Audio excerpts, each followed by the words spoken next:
Welcome to the Roar Room, truth on the mic. Healing the soul, we rise and ignite. Mind, body, spirit aligned in the flame.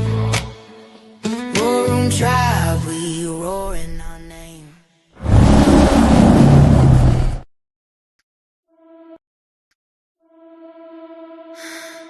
Don't drink the Kool-Aid.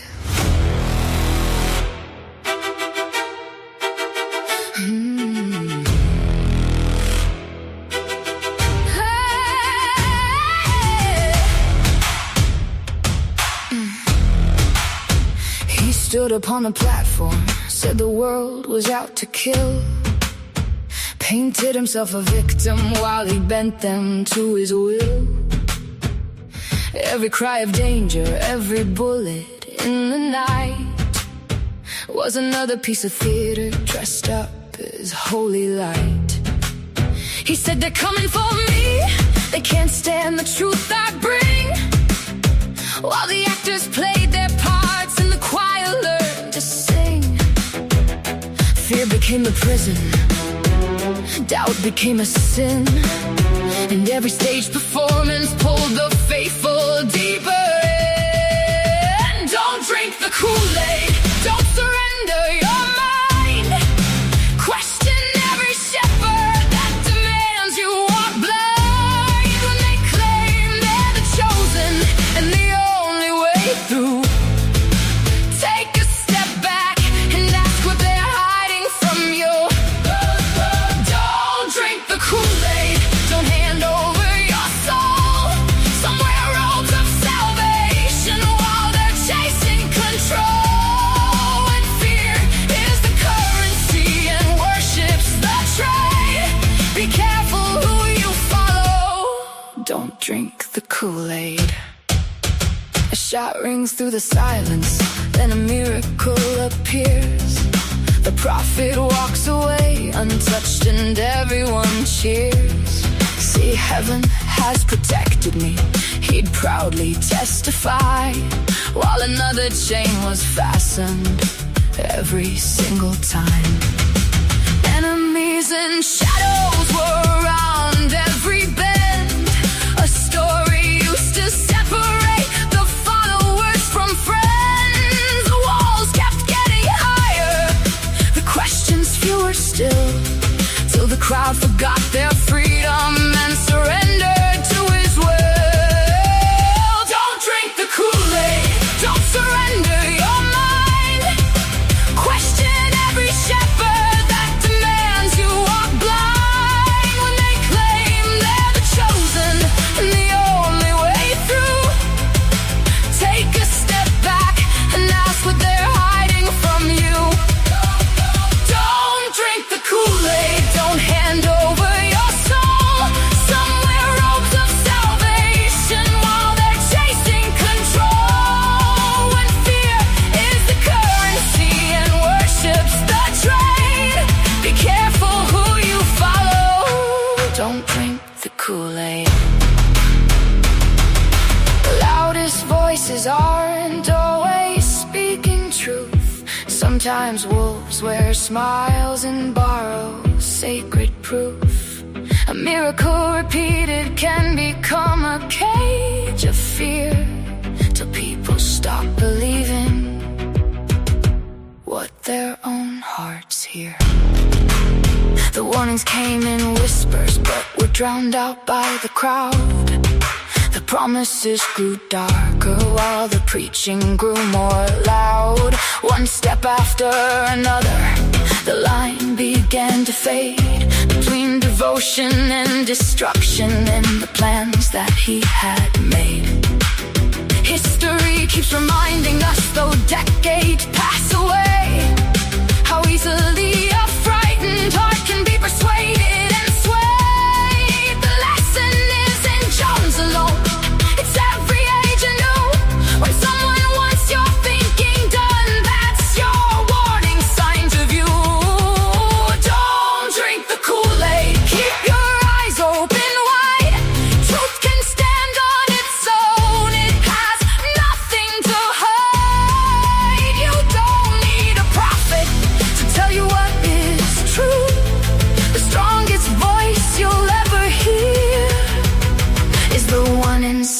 of you. Don't drink the Kool-Aid. Don't surrender your sight. Fear loses all its power when it's brought into the light. No leader, no movement, no promise grandly made is worth your freedom of thought. Don't drink the Kool-Aid. Don't drink the Kool-Aid.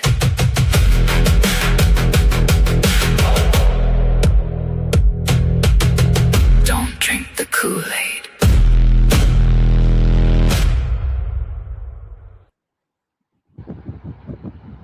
Sorry if you're drinking actual Kool-Aid right now. What I'm over here about. Juneteenth, 2026. Is it Friday again? Celebration. Yeah. Yeah. It's Friday. A lot of storms everywhere. A lot of storms. I know tornadoes hit down yesterday in Indiana, I think, and several other places. Storms here really bad. Well, it rained real hard and then it stopped. But it's mostly just thunder and lightning, right? But just not a whole bunch of them. Thank goodness. It was supposed to come. It was headed towards Houston, which is about an hour and a half away from us. Yeah, trouble. And it moved on towards Louisiana.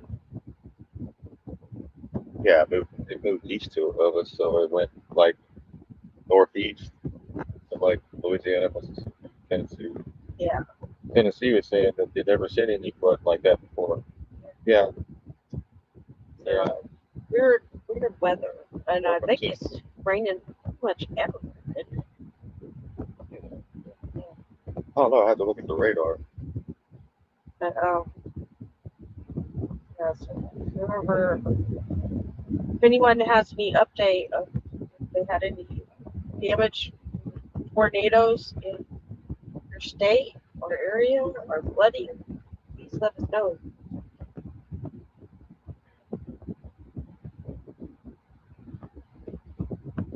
Out here.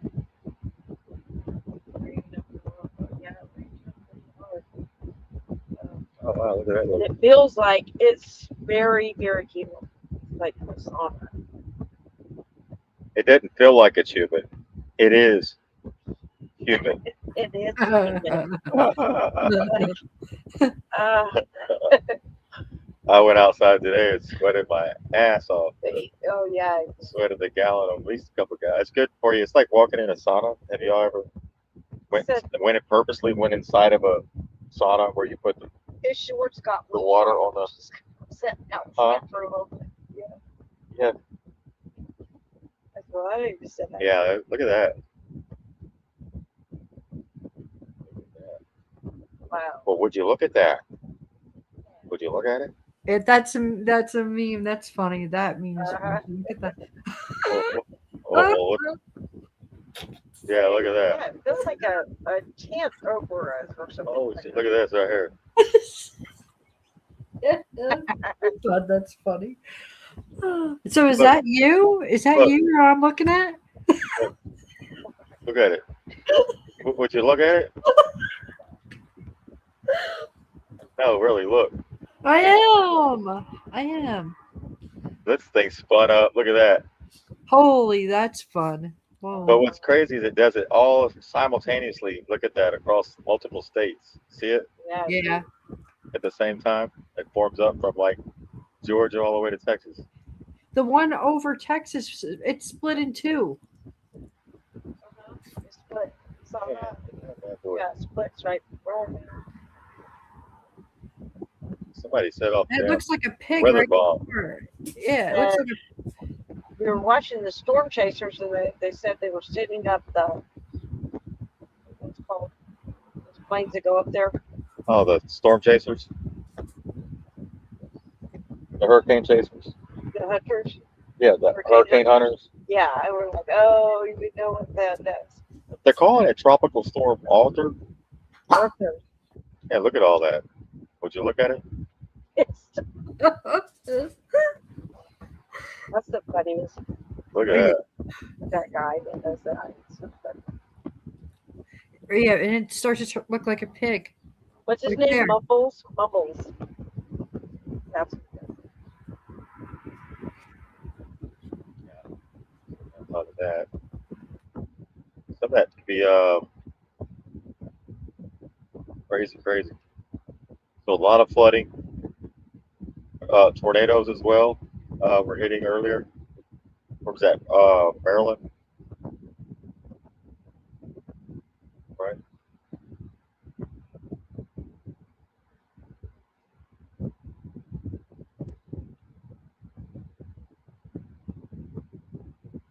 Yeah. So happy Friday. I hope you're staying dry.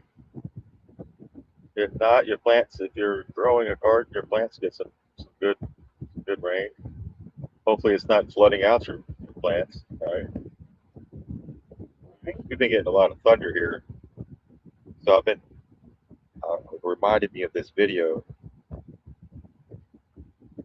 of the sound of thunder inside of a dome. yeah. That's what I'm saying. The echo. You get back and you can hear it. The thunder's supercharged on garden. Like we got our tomatoes went crazy. 3, 2, 1.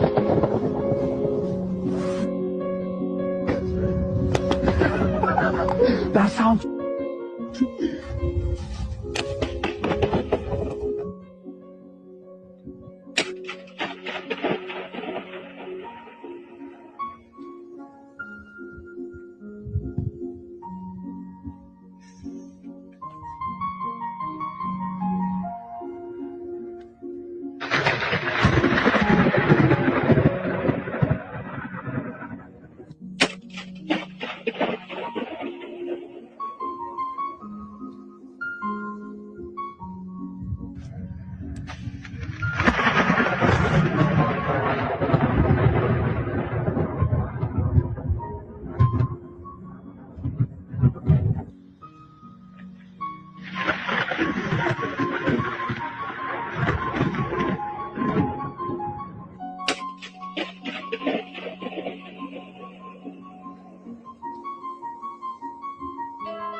Yeah, so next time it thunders, you can hear it echoing off the walls.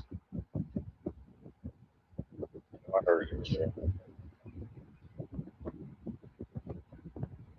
All right, so everyone knows that in order to hear an echo, the source sound must bounce off a physical barrier, right? Yes. In order to get the echo, just like when you go into a cave and you say hello, hello, Yeah. right? Or you, so why do thunderclaps create an echo? The answer is obvious.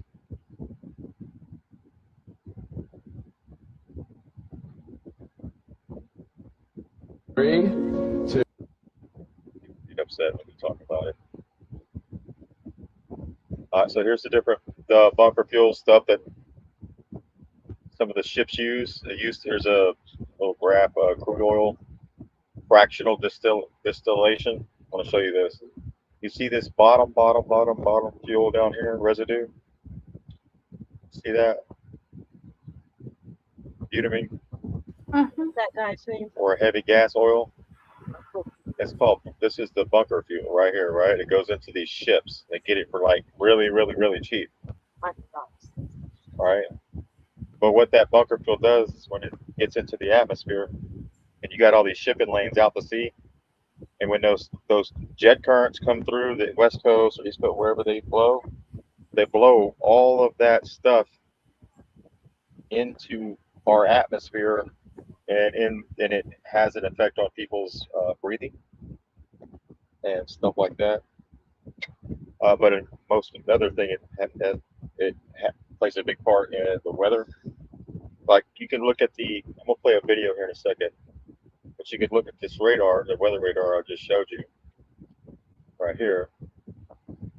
Then you can go out to sea. Once you get the global part, we'll show you here in a second, and you can see all of the lines, the shipping lanes that is laid out into the ocean, right? You can see where their shipping lanes are just from the smoke coming from the stacks that burn this bunker fuel. And it's a really, really, really cheap fuel for the ships, but it costs a lot of in maintenance to keep the engines because it gunks up. It's really, really thick oil. Yeah. Like you have, Bad. it's so thick you can shovel it out like blocks. It's kind of jello-y. That's what they burn as fuel. They sell it to them real cheap to burn it off, right? Right. Because they don't let nothing go to waste. So then they got the diesel, then you got the kerosene, and then you got the gasoline, that what we use, and so on and so on, and LPG, liquefied. But down here at the bottom, the residue, the heavy gas oil, that's what they put on these ships. That's what they're burning out to sea, and that shit blows into our country, all from all the shipping lanes. We're going to go over there here in a second. And then the very, very bottom is road and asphalt. They just dump it out onto your roads, right? Yeah.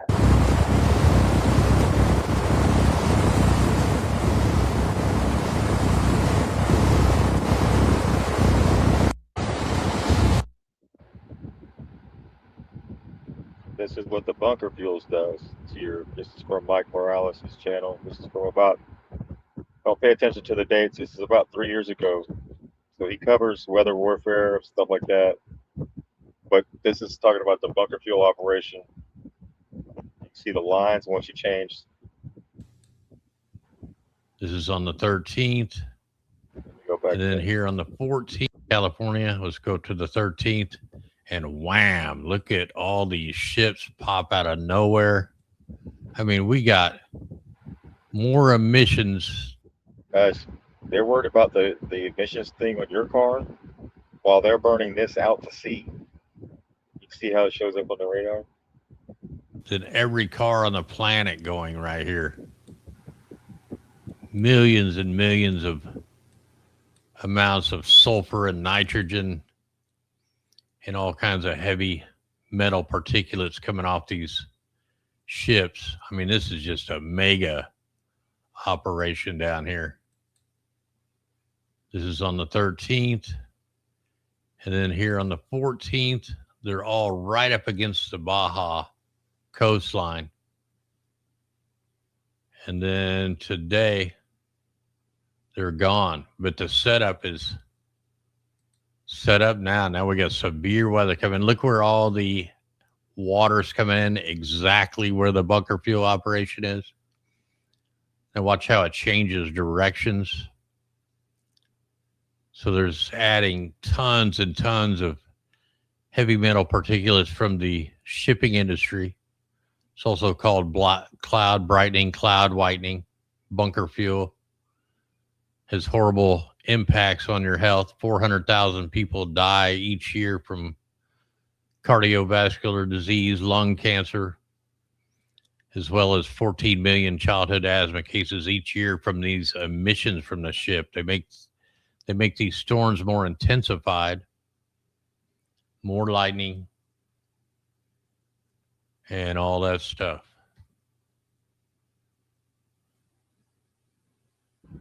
Let me All right. So you see the health impacts? Yeah, people think, oh, we just get asthma in my family. No, it's because everything boils down to these people that just love money. Yeah, there's profits over the people's health. So instead of burning a cheaper or a more cleaner, more health, thinking about us and our health and our futures, it's worth to them $500,000 a year. They have nuclear power. That's what that Navy ships use, right? That's what those millionaire yachts use. Yeah. Why aren't we using stuff like that? I don't know. Do you really need all those different? I don't know about this stuff. Do you need all those different levels of the oil? Down to like even to the road stuff. It just seems like a couple of those layers, they could fit the the cars and all this different stuff with the same kind of equipment. Like, I don't know why they would need all those different layers. They should be able to use like one or two or three decent ones that aren't going to, really hurt us. I don't know. Like I said, they have nuclear powered yachts, powered aircraft carriers, shit like that.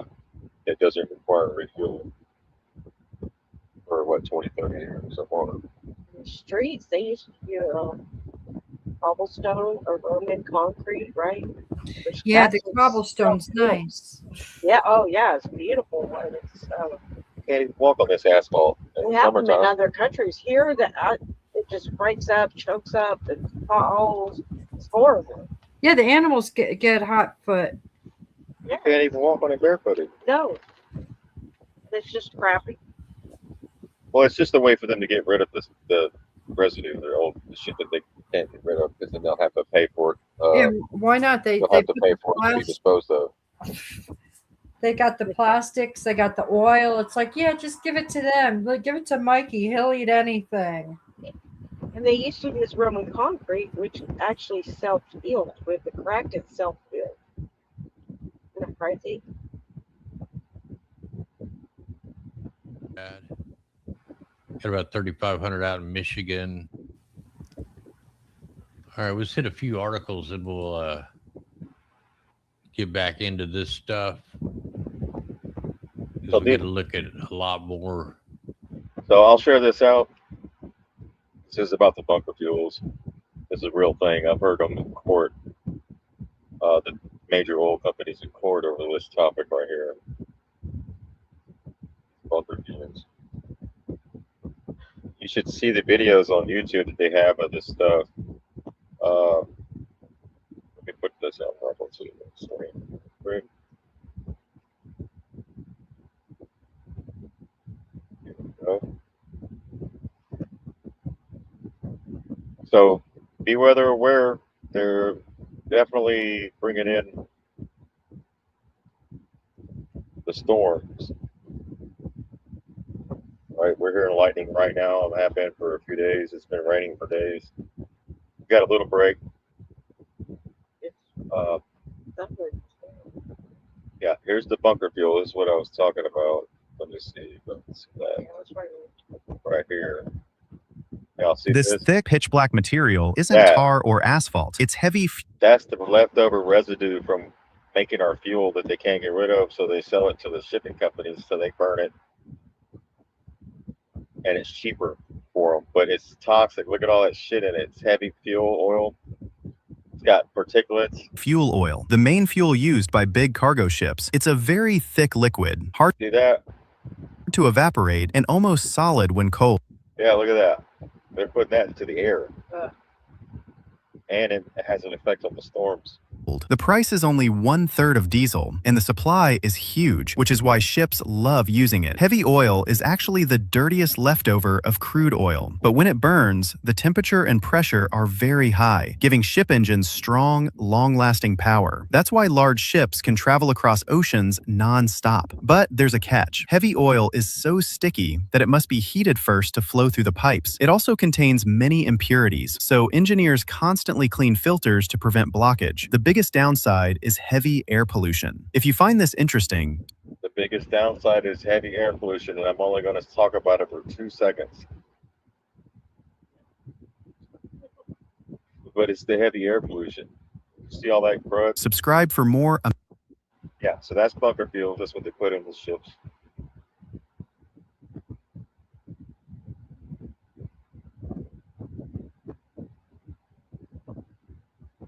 Right, so that causes pollutants on top of the data centers. Causes pollutants. So if people could just back themselves up and figure out that they've been doing it, all these childhood things, like all your kids didn't have to get sick. Like they've been doing it the whole time. They've been doing this. It's not a family thing. Your family lives where they're doing wrong. Did you hear about the new Trader Joe's bag? Nadine, did you? No, we don't have him. Oh, you don't have Trader Joe's? I don't think so. I don't go. I haven't shop. Well, apparently they released a new bag. I guess it's pink or blue. Pink or blue. How many people do you think showed up? I think they were what, $2.99 for a tote. The line went all the way outside.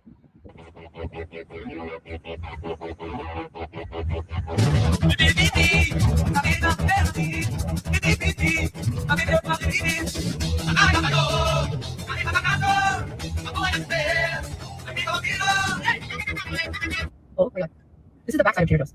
There's Trader Joe's. That's the back. It goes all the way down around, and then look. And then look. There ain't that many bags. These people are tripping. Look at. It's still going. Crazy. For a stupid bag. Oh my god.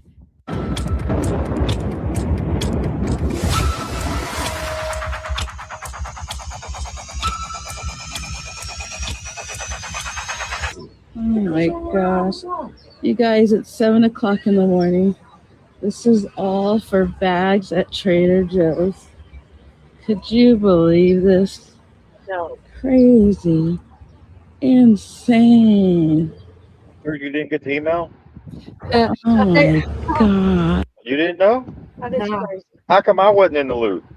They all have to stand single file because you know what? One or two people might get in front of you, and you might not get that bag. That bag, you might be the one. Right?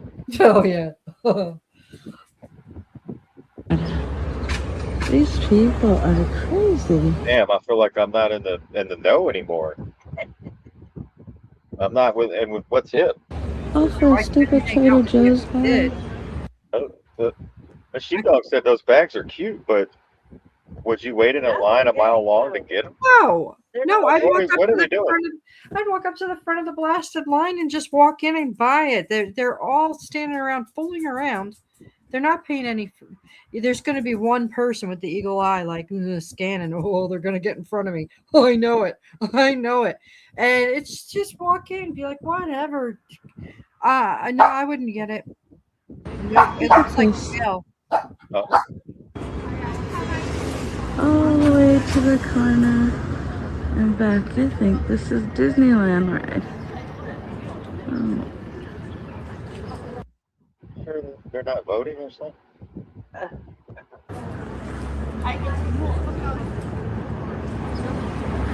Dude, this is like Black Friday.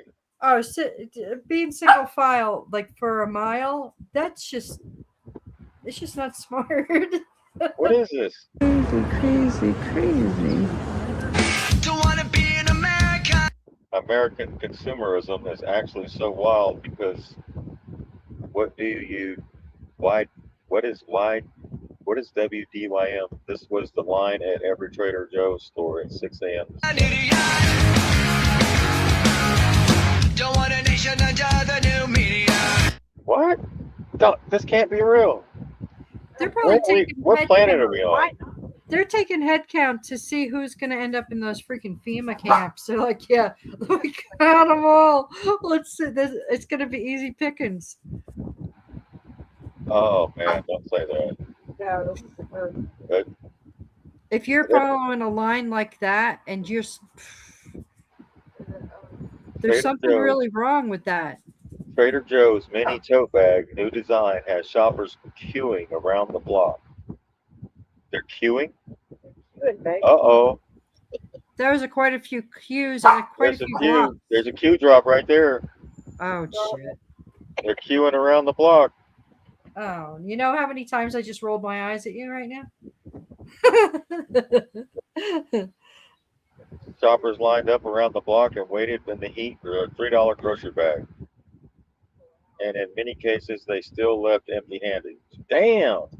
Oh, that was Trader sad. Joe's latest limited edition release, a set of pastel strip mini tote bags, hit stores June 17th, which was 17. There's oh 17. shit! And they were queuing.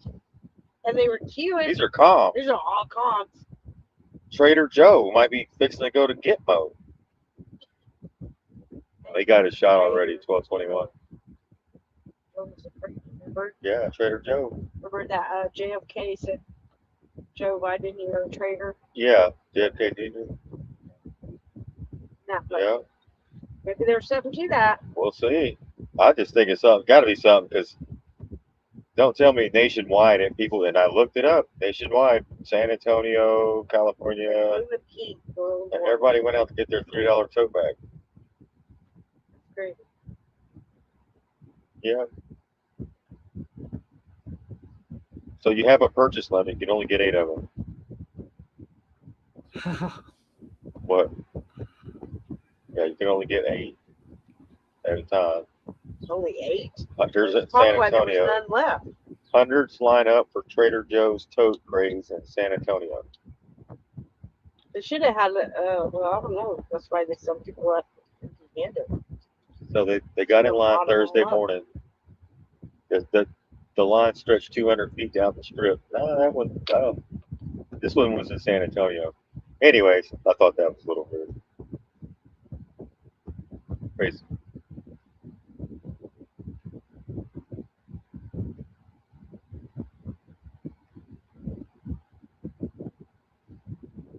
Trader Joe. So that must be. It's got to be calm. We can't be. You think that's where we're at? You think that's like, was there an alert message that went out that told everybody to line up for 8 hours and don't complain and don't even ask for water Nowhere they saw that. or any kind of compliment? What do they give you when you line up? Maybe a little something for. They're probably on the email or text list. Yeah, well, yeah. If they But okay, let's say they send out 5,000 text messages and they tell you, "Hey Nadine, we would like to invite you to come stand in line for 8 hours and wait for a $2.99 bag." No. Okay, so how do you have so many willing participants? Roaming around us all the time. Uh, Roaming around us all the time. You know, like think about how many people are aware of things. And I've started to realize that there's all these NPCs who've been downloaded into this realm, and that's kind of what we're around a lot of the times. Like all the times you're like roaming around and you're like, meet somebody, you ask them a couple questions, oh my gosh, an NPC. Non-playable character is what it is. And when you think of the movie Truman Show, he's sitting there and he's talking to his wife and she starts like selling him an ad. And he's like, who are you talking to? So when you're talking to NPCs, it's kind of what it is. You say something like, oh my gosh, they're bombarding our skies. And they're like, man, it's kind of cloudy today. And you're like, wait, what? But they're bombarding our skies. They're changing the weather. And they're like, what do you mean? It's supposed to be a cloudy overcast. That's what the weatherman said. I was watching Channel 7 News and they told me it was going to be cloudy. And then you go, NPC. The NPC is put in your path to drain your energy. Because when you go to have your conversation about whatever topic it may be, it just doesn't click. That's because they're an NPC. So they're draining your essence the entire time. You're better off sitting by yourself. You're better off sitting by yourself and meditating. They're just going to steal your essence. And everything is an energetic exchange. So if we allow that and we consent to that, that person will take away your essence. It's kind of just like sucking you all up.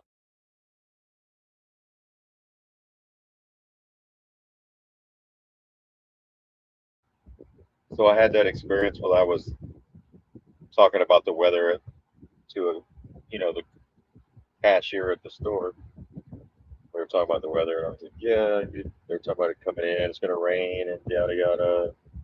This was a couple years ago. And I said, yeah, they're get those chemtrails and stuff like that. They're manipulating the weather. And she looked at me with the deer in the headlights look. Like everything is, it's like two different, you're in the same realm, but you're not. You're in the same planet, but you're not. People's awareness are different levels. Like some people think that everything's normal, but there's nothing abnormal about anything. There's nothing abnormal about the government giving away free vaccines. There's nothing abnormal about weather manipulation. There's nothing abnormal about all these things that are taking place. and it Eating divides. children, human trafficking, children missing, adrenochrome, et cetera, CPS, the food, the water, the air.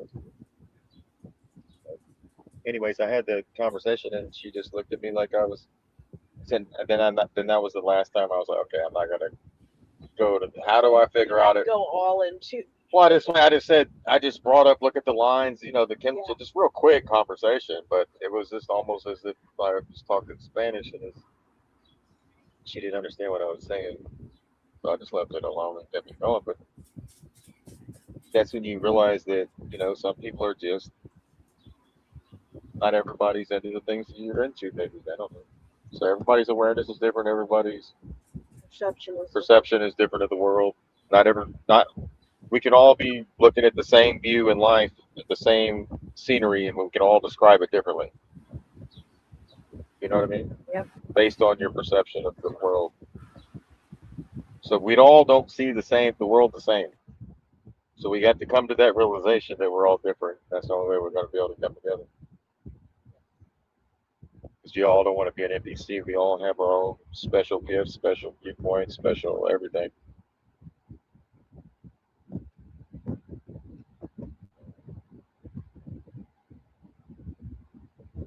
All right, so CERN, the next global disaster is coming. You want to talk about the CERN event? I think I got a clip right here. Or was it CERN? Here we go.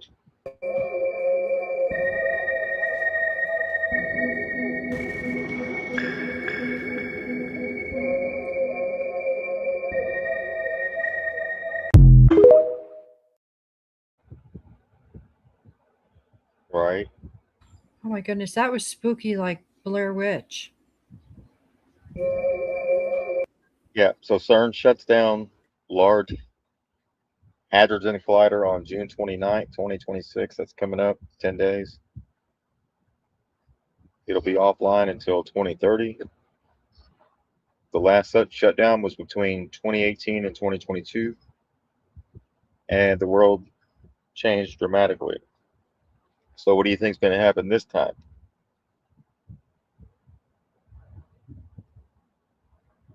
Right? Against flesh and blood, but against the powers, the principalities, the princes of darkness, the spiritual wickednesses in high places, and the worldly governors of this world.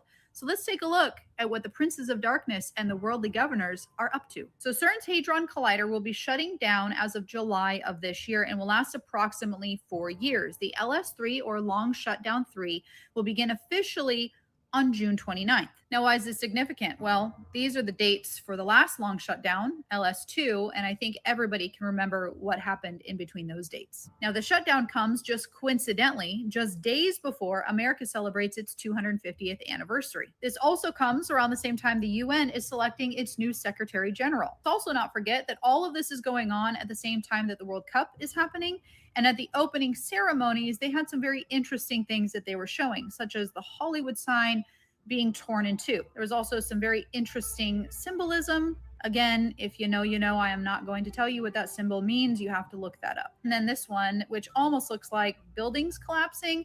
And if you're thinking, Ashley, you are reaching. You're always reaching. Let's not forget the 2012 opening ceremony for the Olympics, which featured hospital beds, needles, and the Angel of Death. Now, for TikTok purposes, this is just for entertainment only. This is pure speculation. I cannot prove any of this. What I am able to do, though, is open my Bible and read the signs that the Lord gave me. I'm also able to recognize symbolism. I am also able to recognize patterns. And through spiritual law, the enemy has to reveal what they do before they do it. So when we see things like this and we know spiritual law and we are rooted in the truth, in the Word of God, which has the outline of the future, God gave us the literal outline of the future, of the end.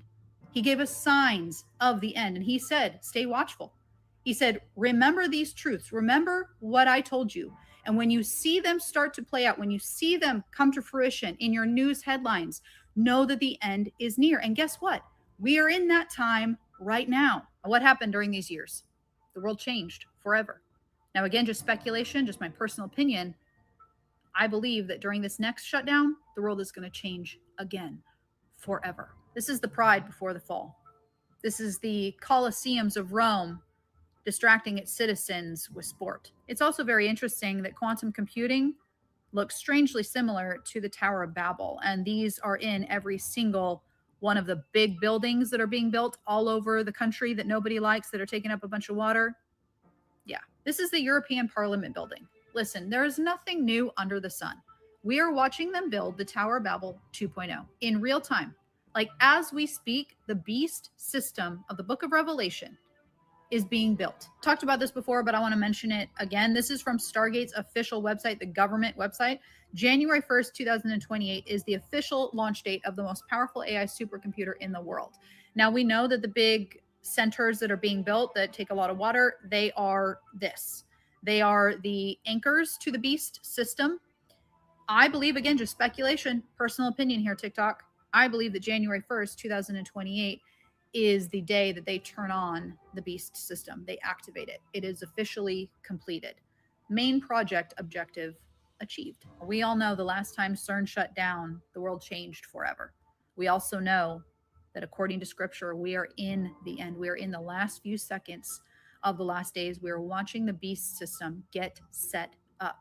Wouldn't it be interesting, again, just speculation, looking at all of these dates, looking at our news headlines with a spiritual lens rooted in scripture, wouldn't it be interesting that this next shutdown, which begins in July, would mean that it's possibly the start of the tribulation? I also find it interesting that each shutdown is only 3.5 years, which would mean if the tribulation started this year, that the next time CERN would turn back on would be halfway through the tribulation, which would coincide with when the Antichrist takes the seat of power and declares himself to be God, which would also correlate with the activation of the mark of the beast. Listen, we know at CERN they are allowing entities in. They openly talk about this. They openly admit it. They openly discuss this. We also know that during the 7-year tribulation, the bottomless pit is opened. The abyss is open. The pits of hell are opened. We also know that during the 7-year tribulation, men's hearts are going to fail them from fear of what they see coming into our dimension. That is what the word of God says.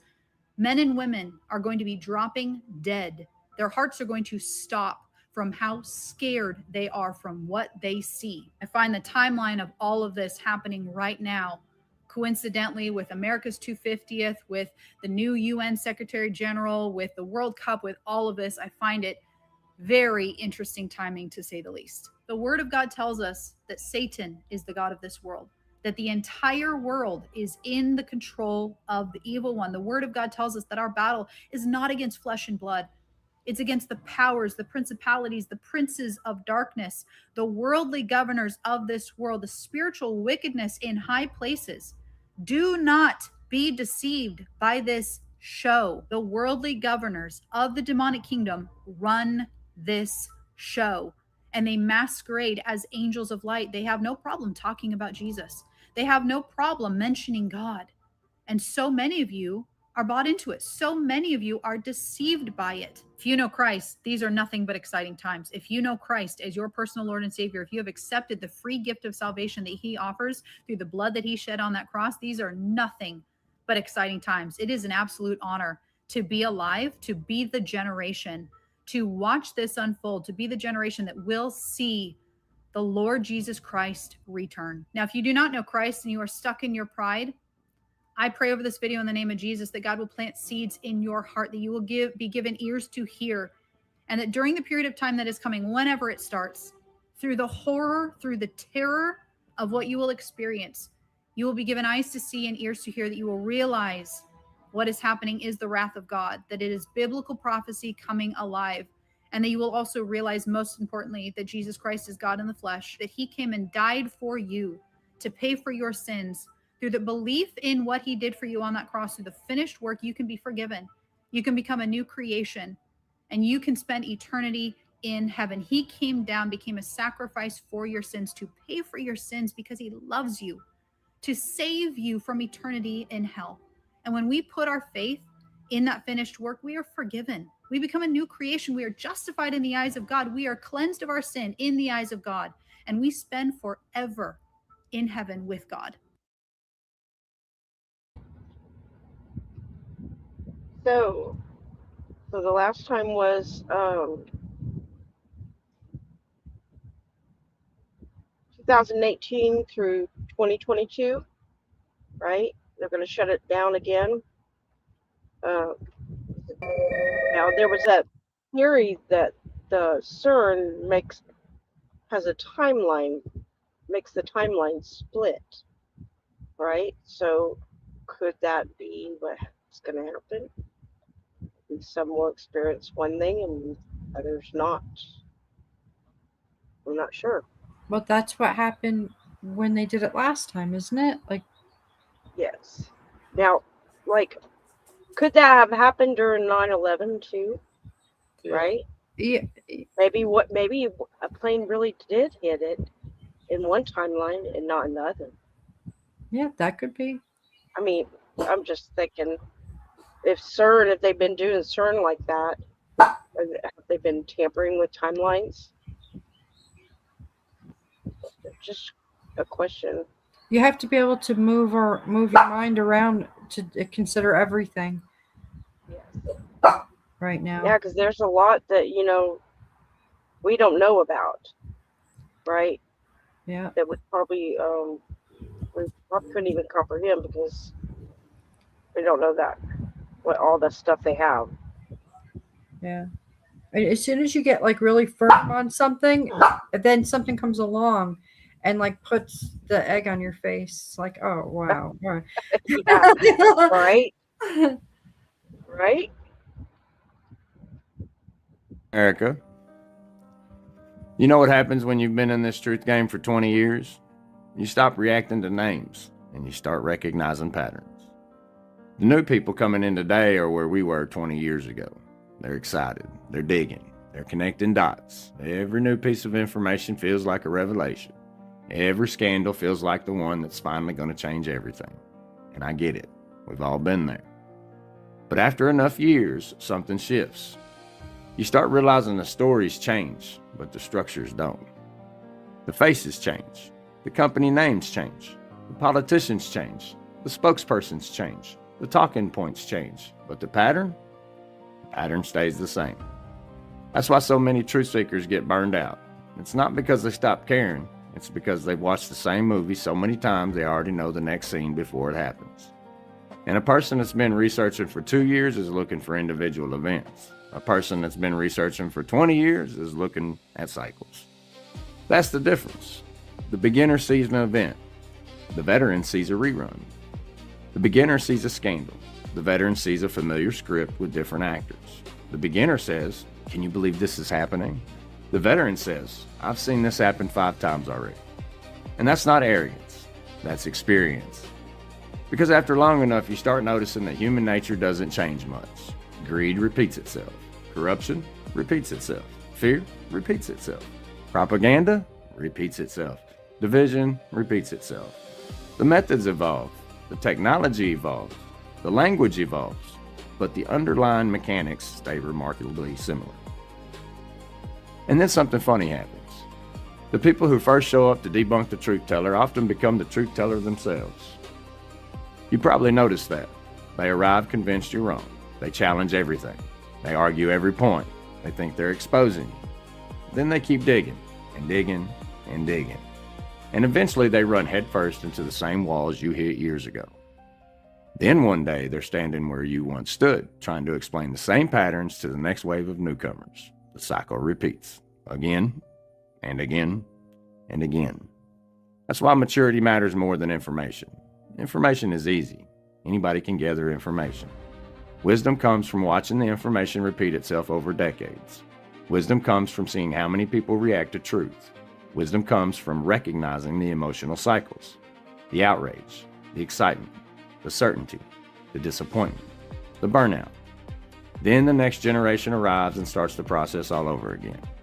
The people who've been around long enough aren't impressed by every new headline. They're studying the pattern behind the headline. They're asking different questions. Not what's happening, but where have I seen this before? Not who's involved, but what cycle is repeating. Not what are they saying, but what behavior keeps reproducing itself. Because that's where the real lesson is. The longer you stay in this game, the less interested you become in the actors and the more interested you become in the stage itself. You begin to understand that history doesn't always repeat exactly, but it rhymes. Human nature rhymes. Power rhymes. Fear rhymes. Control rhymes. And if you pay attention long enough, you'll start hearing the same song playing underneath all of it. That's why the veterans aren't always the loudest people in the room. Many of them have simply watched enough cycles to know that tomorrow's breaking news will eventually become next decade's forgotten headline.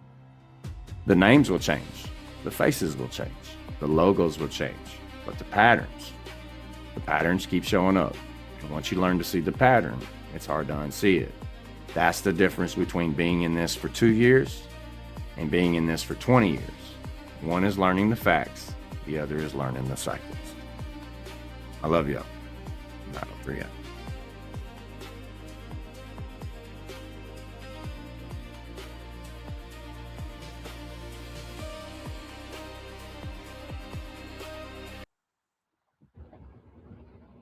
Right. So, right when you listen to, like, we listened to this guy, Pockets of Truth.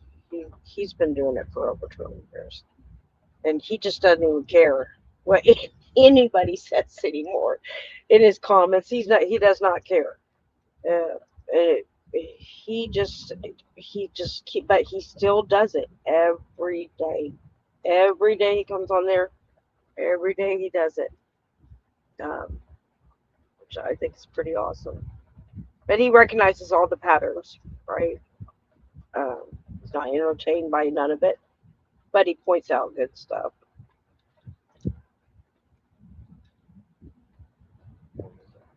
Oh, that's Dawn sent that. That's in Florida. Look at that. It looks like a shelf. Isn't that crazy looking? That's crazy storms over us right now. Oh, it's lightning out there bad. We got lightning, thunder, which is good because that means the electricity is impregnating the water, and then that comes down and hits the soil and the plants. Yes. Jack Love's basement got flooded.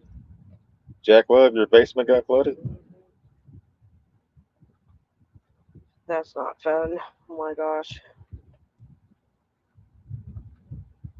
Yeah, we don't have basements in Texas. That's more of a up north thing. Yeah. I'm not saying there aren't basements in Texas. I always thought that was strange.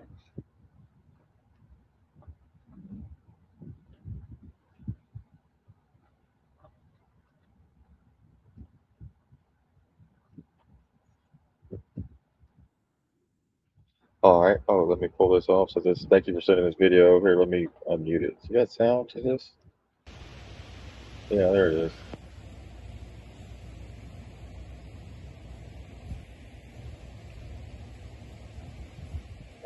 Out in Florida.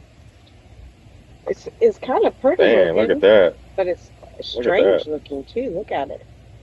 Would you look at it? That's wild looking.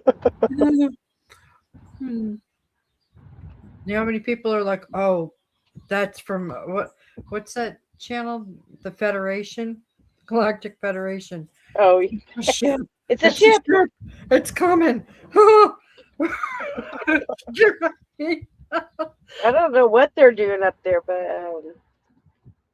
it's just strange looking, isn't it?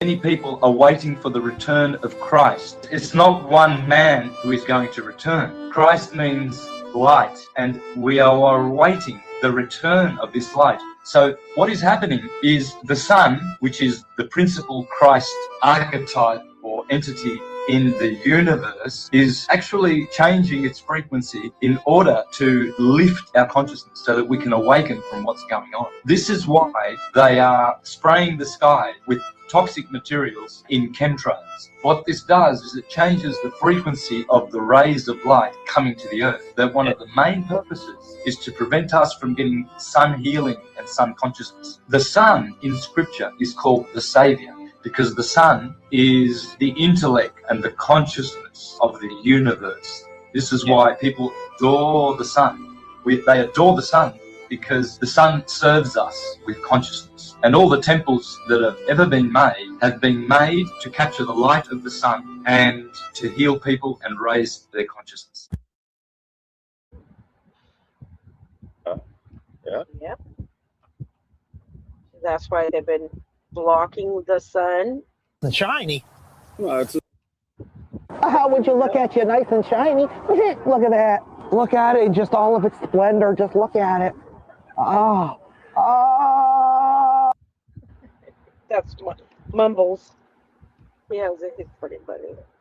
That's where the "would you look at it" comes from. Yeah. So the Treaty of Versailles. Yeah. Treaty of Versailles. Let me go over that real quick. Did we play this? There's a lot of people. Well, they're comparing to Trump signing another Treaty of Versailles because he went to the same place, right? So the Treaty of Versailles was signed June 28, 1919, which formally ended World War I by imposing harsh terms on Germany, including territorial losses, military restrictions, reparations, and the War Guilt Clause, Article 231, which placed full blame for the war on Germany. Right? So,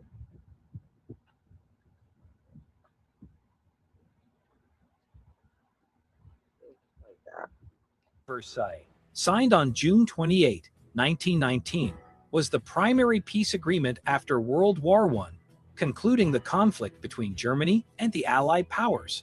Crafted at the Paris Peace Conference, the treaty imposed severe terms on Germany, significant territorial losses, military restrictions, reparations payments, and the War Guilt Clause, which placed full blame for the war on Germany. The treaty aimed to prevent Germany from becoming a military threat again. While it achieved immediate disarmament, its punitive measures contributed to economic hardship and political instability in Germany. The resultant national humiliation and resentment paved the way for extremist movements, including the rise of Nazism.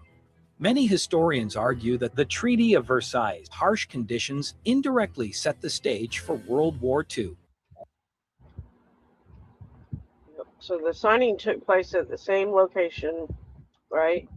What Trump actually did, the agreement was a temporary framework to pause hostilities and reopen the Strait of Hormuz, not a comprehensive peace settlement. So it's not a peace deal yet, because Iran's wants Israel to stop bombing Lebanon, right? And so until that happens, they're not going to open the strait. That's what Israel's saying. The agreement signed at the place of Versailles, it's the same place, was essentially a 14-point memorandum of understanding aimed at de-escalating tensions between the U.S. and Iran, reopening the Strait of Hormuz after Iran naval disruptions. Well, Well, they're not going to. Hey, that was loud. That was loud. They're not going to open a strait during Pride Month. Stop. What? Preventing a wider region conflict, setting temporary rules of engagement to avoid accidental clashes, creating a framework for future negotiations. It was not a peace treaty, not punitive, and not a settlement of a world war. It was a short-term stabilization agreement. So they signed it at Versailles. The choice of location was symbolic. So Versailles is historically associated with major diplomatic events. The setting was meant to project the gravities as international legitimacy. So the agreement itself has not had none of the sweeping territorial, military, or economic consequences of the 1919 treaty. So there was no reparations, no financial penalties, no compensation for past conflicts, and no admission of guilt by the U.S., no punitive clause of any kind. The U.S. did agree to limited humanitarian exemptions on sanctions, and the U.S. agreed to release some frozen Iran assets, Iran's own money. So I guess they have froze their money.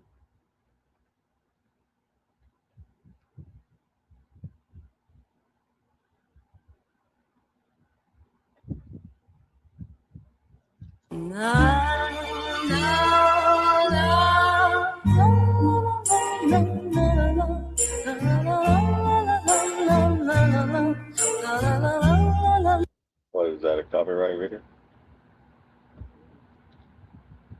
Maybe.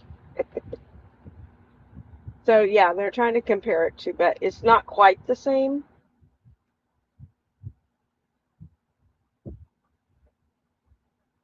Because well, it's just a temporary negotiation, but let's see what happens if they actually do sign a peace treaty. So they keep saying it's a peace treaty, but it's not. And Iran's not opening the strait still. Because Israel hasn't stopped bombing Lebanon. Lebanon, right? And then you allegedly had some drones flying into Russia. Yes. Ukraine. So if it ain't Israel, it's Ukraine bombing somebody.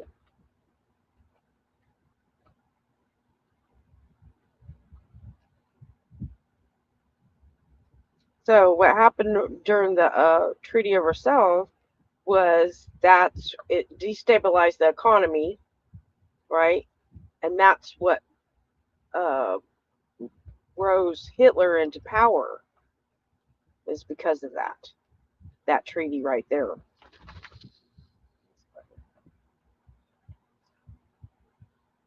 Citizens of America, let me be frank with you.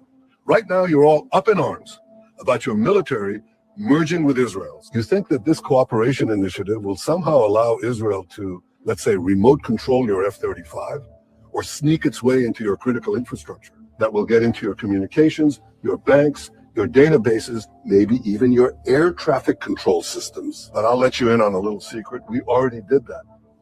Over 50 years ago!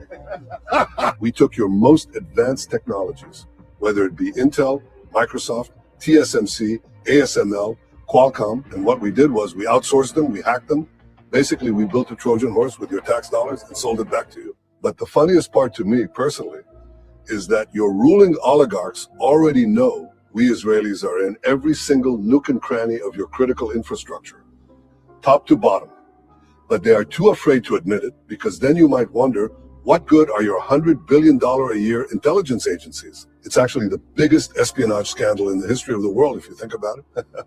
Lucky for us, your Congress doesn't want to bring this issue to light for fear it will affect the stock market. We did have this one woman run for Congress a couple of years ago up in Washington State, but we railroaded her out of the election. This woman, who I will not even name, actually believed she could get elected into Congress and take back control of America's future. What do you mean she's running for Congress in Washington State's 1st District again? Call Ari, get him to call her an anti-Semite on his radio show. Mary Silva cannot get into... See how that works? If you put that out, some people would think it was, I mean, it is true, but they would think that it was true, you know, in our bizarro world. They said they had the Israeli spyware in the iPhone 17. Pegasus? Mm-hmm. Yeah. But in actuality, they've had it in all their phones for a while. Palantir? Embedded right there. You just... So the Treaty of Versailles helped Hitler rise to power. It didn't directly put him into power, but it created the perfect storm of humiliation, economic collapse, and political instability that Hitler exploited. So Hitler would have, without the Versailles, Hitler would have had a much harder time to gain mass support. The treaty humiliated Germany, and Hitler turned that humiliation into rage. The key humiliation is Article 231, the War Guilt Clause, forced Germany to accept full responsibility for World War I. Germans saw this as a lie and a national insult. Veterans felt betrayed and not defeated. Hitler used it. He repeated the stab in the back myth. Germany didn't lose the war. It was betrayed by Jews, communists, and weak politicians. Doesn't that sound familiar? This gives people a villain to blame and made Hitler look like the man who would restore honor. So it was the War Guilt Clause, you can look that up, or stab in the back myth. Economic collapse made Hitler's promises sound like salvation. Versailles demanded massive reparation payments. This contributed to hyperinflation in 1923. Savings were wiped out, middle class destroyed, mass unemployment, loss of faith in democracy. By the time the Great Depression hit in 1929, Germany was already fragile. The Weimar government looked incompetent. So Hitler used it to promise jobs, promise economic revival, promise to tear up the treaty, promise to rebuild the military. In 1928, the Nazis had 2.6% of the vote. By 1932, during the economic crisis, they had 37%. So territorial losses and military restrictions fueled nationalist fury. Germany lost 13% of its territory, all overseas colonies. The industrial Saar region, the Alsace-Lorraine, and the Polish corridor, splitting Germany in two. The army was reduced to 100,000 men, no tanks, no air force. He promised to rebuild the army, reclaim lost land, restore Germany's greatness. This made him extremely popular with nationalists, veterans, and conservatives. So the treaty undermined the Weimar Republic from the start. The new democratic government had to sign the treaty. This branded them as weak, traitors, November criminals. This delegitimized democracy before it even began. He positioned himself as the anti-Weimar and anti-Versailles alternative. He didn't need to destroy democracy, it was already crumbling. So Hitler's entire political message was built on Versailles. He referenced the treaty constantly. It gave him a villain, the Allies, a scapegoat, internal traitors, a mission, overturn the treaty, a promise, restore German pride. Versailles didn't create Hitler, but it created the conditions that made his message irresistible. So the tools he used for propaganda was slogan catchphrases like one people, one empire, one leader, Germany awake, work and bread, the Jews are our misfortune, leader command, we will follow. These slogans were energized to bypass logic and hit emotion. Posters and visual messaging. Posters were everywhere, train stations, schools, workplace, street corners. They showed Hitler as a heroic, almost divine figure. Jews as grotesque cartoons. The German worker as strong and noble. The Nazi Party as the only path to national salvation. The goal was to make Nazi ideology visible and unavoidable. Radio propaganda. The Nazi mass-produced cheap radios so everyone could hear Hitler. Radio broadcasts included Hitler's speeches, patriotic music, anti-Jewish message news that was actually propaganda, stories glorifying the German military. Radio made propaganda intimate. It entered people's living rooms. There was films, propaganda films, were to stir emotion and normalize Nazi ideology. These movies was Triumph of the Will and The Eternal Jew, and pseudo documentary Olympia. These films were shown in theaters, schools, and community events. Guided school indoctrination textbooks were rewritten to teach racial science, Aryan superiority, loyal to Hitler, hatred of Jews and communists. Teachers were required to join the Nazi Teacher League. So the kids grew up with propaganda. Mass rallies, Nuremberg rallies. These were massive. Choreographed events with torches, marching columns, giant banners, music, speeches timed for emotional impact. They created a sense of unity, power, and destiny. So the Hitler youth were indoctrinated with military drills, racial ideology, loyalty oaths, and songs praising Hitler. So it normalized hatred. Propaganda didn't just change opinions, it reshaped identity, morality, and behavior. When people saw the same messages every day, Jews are dangerous, communists are enemies, Hitler is Germany's savior, hatred became ordinary, violence became acceptable, and discrimination became patriotic. It created a sense of unity and purpose. Propaganda made Germans feel like a part of a national rebirth, connected to something bigger, loyal to Hitler's personally. This this emotional high made people overlook or support brutal policies. It silenced dissidents. When everyone around you repeats the same slogans, attends the same rallies, displays the same symbols, you feel pressure to conform. Propaganda created a society where disagreements felt dangerous. It wired morality. Propaganda taught Germans that loyalty to Hitler equals moral, hatred of Jews equal moral, obedience equals moral, violence was necessary. Constant propaganda created the illusion that everyone supported Hitler. Resistance was pointless. The Nazis were disdained to the rule. This discouraged opposition and strengthened the dictatorship.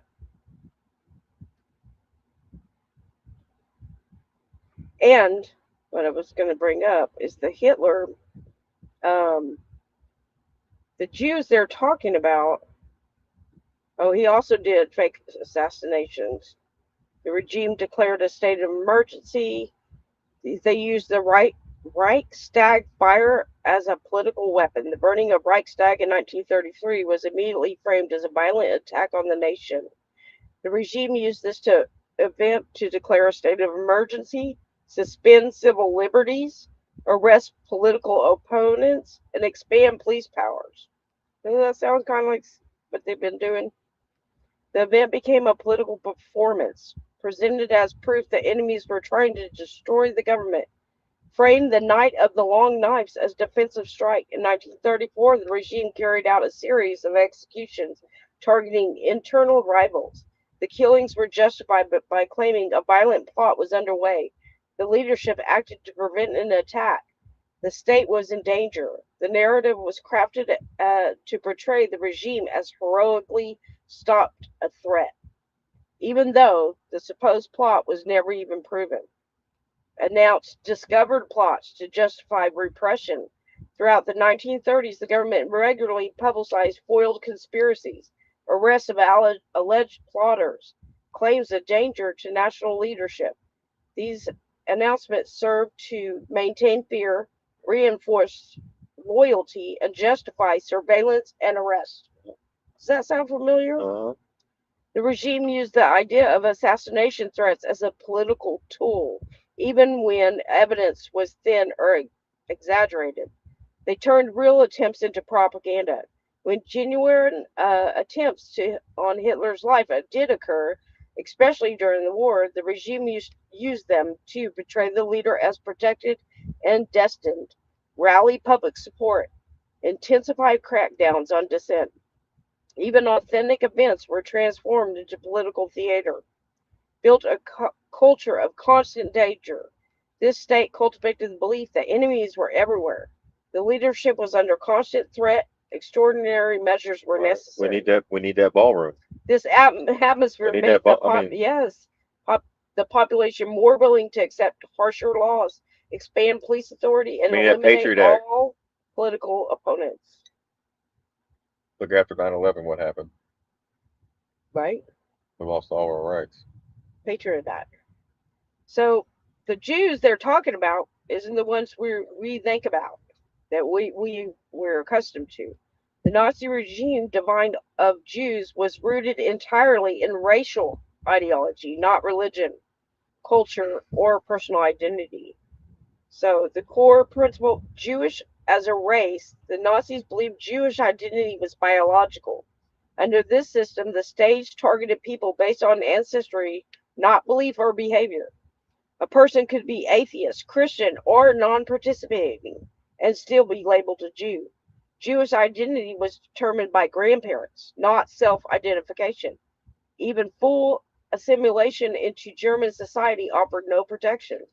Groups classified as Jews under Nazi law below are the main categories the regime used. People with 3 or 4 Jewish grandparents automatically classified as a Jew, regardless of religion, lifestyle, or self-identification. People belonging to a Jewish religious community, even if they had fewer Jewish grandparents, membership in a synagogue could trigger classification. People married to Jews. Non-Jewish spouses were often treated as Jews socially and legally, especially after 1941. Mixed ancestry. Individuals with 1 or 2 Jewish grandparents, they faced discrimination, forced labor, and sometimes deportation. Even converted Jews. Conversion to Christianity did not change racial status. Ancestry overrode religion. Secular or assimilated Jews, even those who saw themselves as fully German, were still targeted. The Nazi world cast Jews as racial enemy whose supposed biological traits threatened the purity of German nation. This ideology justified exclusion from public life, forced segregation, confiscation of property, deportation, and genocide. The final solution aimed to eliminate all people the regime defined as Jew, including children and elderly. So, to understand the ancestries or origins of the Jews and the diverse Jewish communities and how the Nazis unified them, the true historical origin of Jewish ancestry. Jewish ancestry originates in the ancient Near East, specifically the region known as Levant, which includes parts of Israel, Palestine, Jordan, Lebanon, and Syria. This region is where the ancient Israelites emerged as people. What ancient Israel actually was not the same as the modern state Israel. Ancient Israel historically was the Bronze Age and the Iron Age kingdom existed roughly 1200 to 586 BCE, centered around Jerusalem, Hebron, Samaria, and Shem. Later split into 2 kingdoms. Kingdom of Israel, north, Kingdom of Judah, south, a tribal society, not a modern nation state. Modern Israel was founded in 1948, as we know, so it's not the same. There was 3 major types of Jewish communities. These groups differ from geography, language, and local customs, but shared deep Levantine ancestry. There was the Ashkenazi Jews, which is from Germany, Poland, Lithuania, Ukraine, Russia, Hungary, and the Czech Islands, and Romania. They spoke Yiddish. This was the largest Jewish population in Europe before World War II. The Sephardi Jews from Spain, Portugal, Morocco, Algeria, Tanzania, Turkey, Greece, Italy, Syria, the Balkans, which was the Mizrahi Jews, which was Iraq, Iran, Yemen, Syria, Lebanon, Egypt, Iran, and Kurdistan.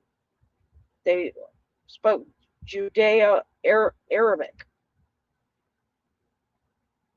So they had the Sephardi and the Mizrahi from Morocco, Algeria, Tanzania, Libya, and Egypt.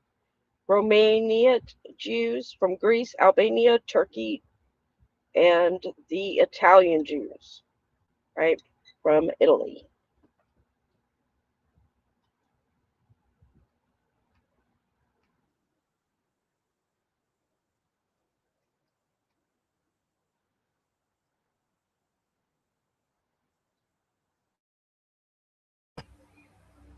I can't hear it. I don't know if anybody else can.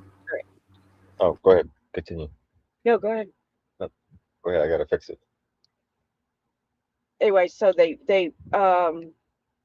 picked the Jews based on false pseudoscience, what they called, based on eye and hair color, nose measurements, skull measurements, and facial proportion diagrams, and their records. And they forced them to give them their papers, their birth certificates, their in Bibles that had deaths and rebirths, grandparents' names.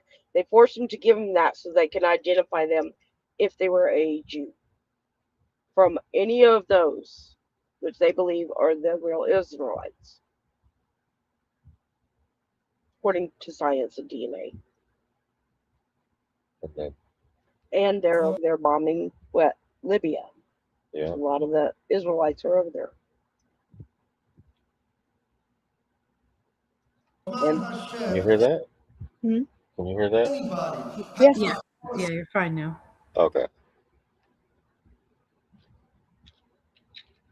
All right. So if you're Jewish or non-Jewish, please let the world know Jews all over the world are not responsible for the actions of the Zionist state of Israel. Laman Hashem, if anybody has Rahmanas, has mercy on Jews all over the world, please, if you're Jewish or non-Jewish, let the world know Jews all over the world are not responsible for the actions of the state of Israel. Israel doesn't represent the Jewish people. Israel claims to represent all the Jews all over the world. If I don't like my president in the United States, I can move to Mexico or Canada or Japan, and I'm free of him. But because I'm Jewish, wherever I go, Benjamin Netanyahu claims he's my leader, and Israel claims to be a democracy. This sounds like a dictatorship to me, not a democracy. We didn't vote for him. He doesn't represent us. But because the Zionists give out this message that they're the state of the Jewish people, Jews all over the world are blamed for whatever Israel does. Let the world know Jews all over the world are not responsible for the actions of the state of Israel. Israel doesn't represent the Jewish people.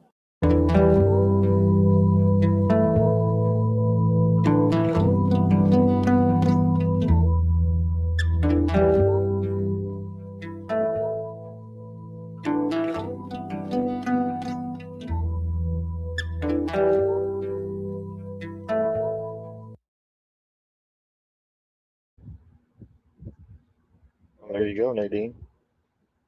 Yeah, thank you for showing that.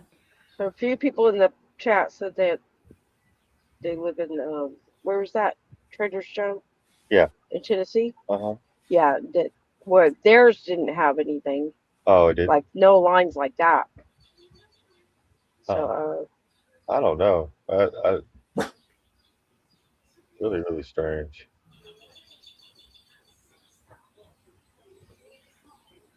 yeah, Judy said they have sold the same many bags at Trader Joe's before. It took them a few days to sell them off the table. We're back to Trader Joe. I was just reading the chat, so we finished the loop now. it could be AI. Who knows? Or it could have been a specific Trader Joe's. Did I do that? Oh, I was like, what is that? No, that was really good that you found that video. The only, I mean, I gotta be freaking super honest. The only thing is, I've never seen. Probably most of you haven't. A group that will stick together. It's kind of like the cops or like that. When they stick together, it's just like more have to come out, and we have to be able to see more people say the same thing. Yeah, it's not going to be done with one video, just because I know how people stand together. I mean, I don't want to say anything wrong because it's a touchy subject. I mean, I don't care. I just don't want people to go around with the wrong ideas. But yeah, the way that they stick together through different branches, kind of like but see, like Catholics and Protestant and all that stuff, there's no loyalty. It's like whatever, it's not a loyalty club. But with the Jewish faith, it's a loyalty kind of thing. It's one gang and you're not in it. And so they've really they have to come out and start speaking up more and more. And I can't just see a couple. It's just it's a strange circumstance having to go through this. Yeah, I mean, it's good they're calling it out, the ones that know, because they probably would. They were probably too scared to before. Oh, But, I'm sure they were scared. but more and more of them are doing that, right? Because you can't lump them all into one basket. We know who the ones that say they are Jews but aren't Jews, Oh yeah, right? We yeah. know who they are, so we're not saying that, and then they want to say the Nazi propaganda, right? But it's we're calling out the ones that we know who they are, Right. right? Yeah. The touchy part is when you get into the thick, like you get into Zionism and the Hasidic and all the different branches. That's different from the guy that goes to the synagogue on, on the weekend. Just it's just a different level, and they all have to stand up and say it. It can't just be, it's it's got to be more specific. So I don't. Yep, just hang in there. In due time. I trust the process and have patience. I ain't gonna say trust the plan because that's so like, but the process, trust the process. Right. And trust yourself, There you go. right? Okay, we're coming together. Susie's asking for prayers. They want to convince us we're not united. Go ahead. Susie's asking for prayers. Her son was incarcerated years ago. She wants him out. I think that's coming, right? If he didn't harm, Like a victimless crime, maybe if yeah. maybe he had a drug And addiction or something. if it was not him, then they're reviewing a lot of cases. I know.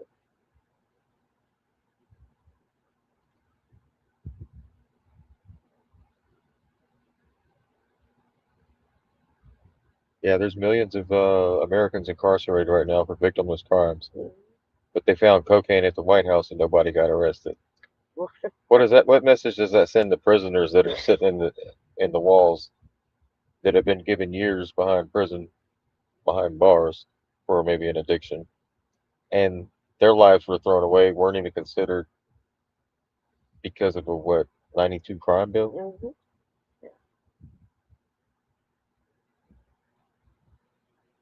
The war on drugs, and there's people sitting in there with charges, and they're like, "Wow, look at the White House getting away with shit that I would have thrown away my whole life." People's lives get thrown away for that. Just I'm not trying to be political, but I think I have new perspective into how our country got so divided. So last night, my mom and I were on a hike and we ran into this black bear. And I was mostly joking, but was saying, oh my gosh, it's so cute. I'm going to touch it. I'm going to hug it. It's adorable. And she was saying, you cannot do that. Bears are dangerous. You need to keep a safe distance. And we went back and forth like that for about 30 minutes. That evening, I'm laying in bed and I'm on my phone scrolling. And my algorithm is filled with videos of adorable black bears and people hugging black bears and cute facts about black bears. She is on the other side of the bed scrolling, and her phone and algorithm are filled with videos of people getting mauled by bears. So cut to today, and the topic of a bear comes up again, and she is saying bears are dangerous, but she actually has even more evidence against that fact because her phone has been feeding her information that affirms her perspective. And I, who yesterday was mostly joking about it, have all night been reading and learning about actually how cute and how sweet bears are. And I can feel myself starting to believe that it's actually not that dangerous if I go and touch a bear, which is ridiculous. What initially started as a joke, where we were actually pretty much on the same page, but just communicating about it differently, by today, we were on completely different pages and we both had evidence. So anyways, I'm obviously not going to touch a bear. It's very clear to me that I'm the wrong one in this position, but it did give me new perspective into how we landed up in this situation where it feels like we are all on such opposite sides from each other. What she's talking about is real, and it was actually covered in the Netflix movie, The Social Dilemma. Here, let me show you what exactly is going on. When you go to Google and type in climate change is, you're going to see different results depending on where you live and the particular things that Google knows about your interests. That's not by accident, that's a design technique. What I want people to know is that everything they're doing online is being watched, is being tracked. Every single action you take is carefully monitored and recorded. A lot of people think Google's just a search box and Facebook's just a place to see what my friends are doing. What they don't realize is there's entire teams of engineers whose job is to use your psychology against you. I was the co-inventor of the Facebook like button. I was the president of Pinterest, Google, Twitter, Instagram. There were meaningful changes happening around the world because of these platforms. I think we were naive about the flip side of that coin. So basically, what's going on here is two people can go on Google and search for a topic. Google will give both people different answers based on the data that it's captured from them. So it's not giving truth, it's just giving what you want to hear. Awesome. That's nice. That's good for women. Yep. That's right. It's real rough. That I think because we talked about that the other night. Yeah. Huh. Crazy. I said, like, you had like a family of 4 or 5, you put all your phones out side by side, start at the top of your Facebook feed, and then go down, and each one of you scroll up, and each feed are not going to be the same. Yeah. Yeah, no, that's not going to be the same. Even if you started out with all following, everybody followed the same exact people. We each followed the other. And then you had a month to go and look around and respond, do what you wanted to do. It would still come back different. Oh yeah. Yep. And like the CERN thing, maybe it has something to do with that. But Y2Q is coming up 2030. I wonder if that has something. The CERN turning off and then back on 2030. But they're trying to rush the Y2Q because there'll be hackers, like real bad hacking. So they're trying to get because they have the quantum computing, which requires qubits, which they don't have. Like basically, they launched AI before it was ready to be launched. Damn it! Because the race for to be ahead of China, right? That's like a race to the moon. So in the meantime, there's all these issues. Huh? Yeah. Right? Yep. Same thing with the Maxine Waters. Right. So. And had FOMO about missing out on Y2K? Fear not, you get your own Looming Doom event to worry about.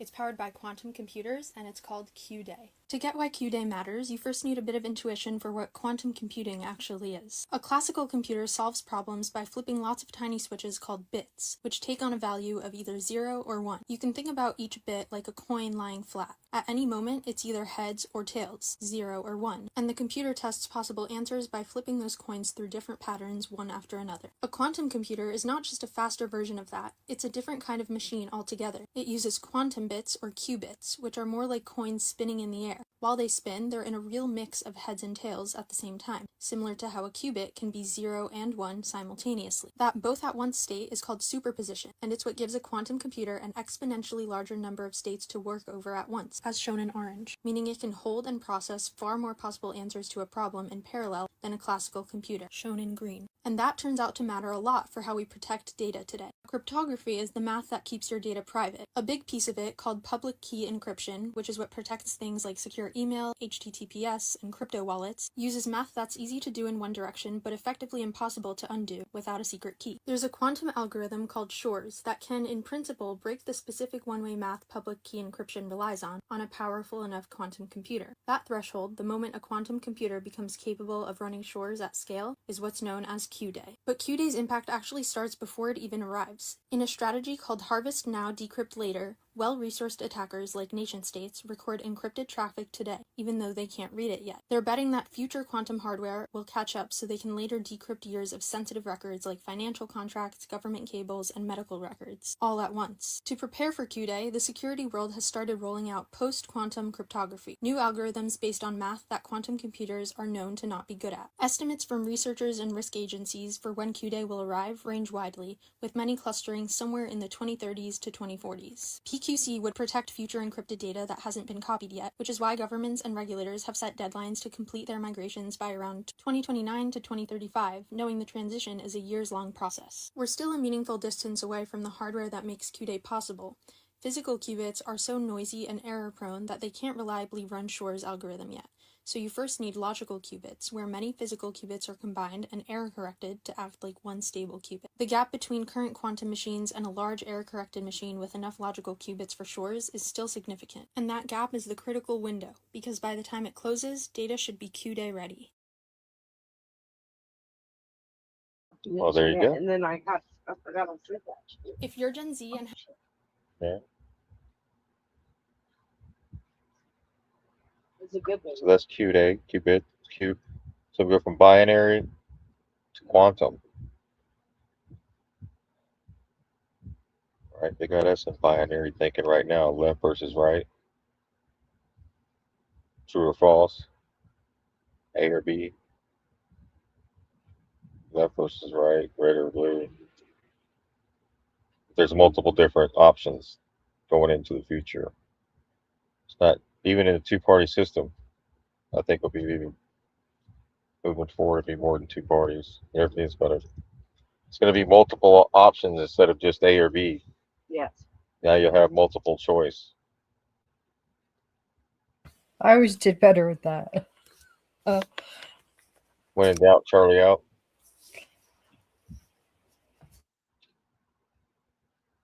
Right, so I'm thinking we can alter the timeline depending on what we do. Oh, it's gonna be altered.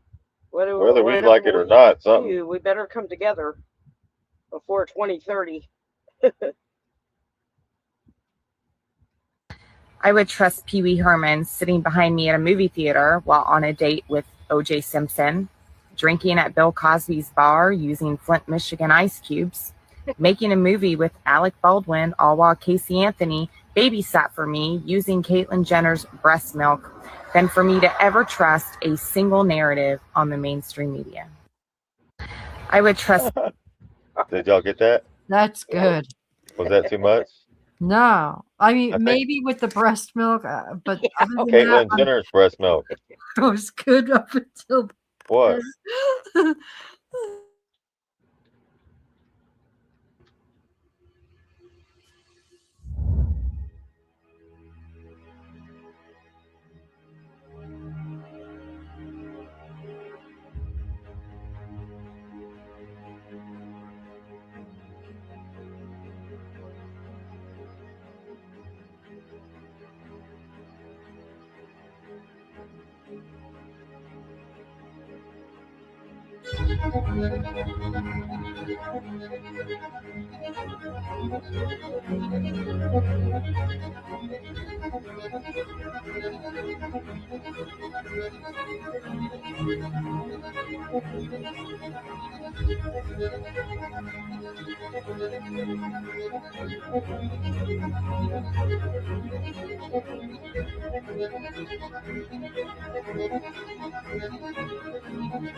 The only person running for president who has been a congressman, the ambassador to the United Nations, the chief of the U.S. liaison office to the People's Republic of China. Oh, sorry. Having to work from the time. Yeah. Let me go back to this clip. Well, wasn't it the same manly voice? Yeah.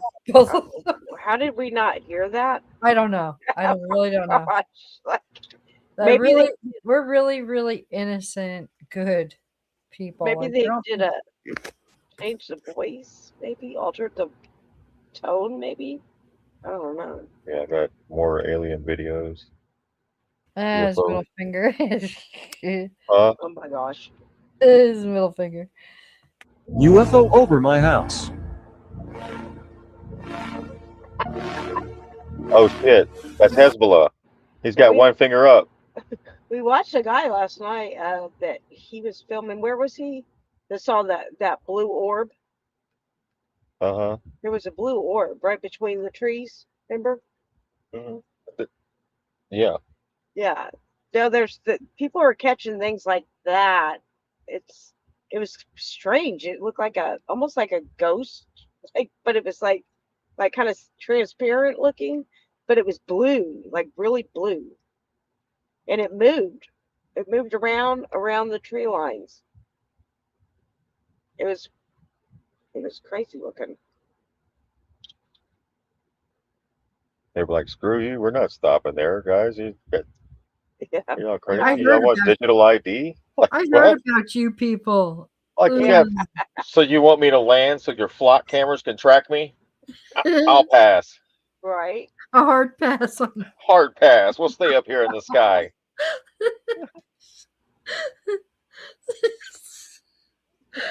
I can hear him saying it. Was he? He's like, fuck you. Fuck you. We're not landing there. We're not coming back. You're gonna have to blue beam this shit. Blew your. You're gonna have to freaking use the blue kids. beam. That's really cute. It is cute. Yeah.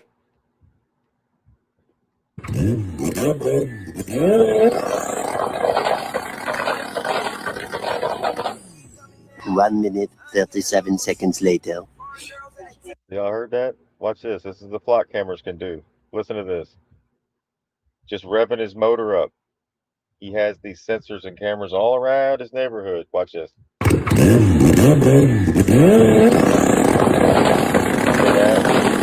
hear that pop, pop, pop, pop? Well, those cameras and sensors pick all that up from the sky. 1 minute, 37 seconds later. This is why the aliens ain't landing. So we have, how it works is that we've got sensors all in the area. So what it did, so it pinpointed, it used triangulation, right? So it heard it, and literally, you're standing right there. Yeah. And so it put it in the wood line. Yeah.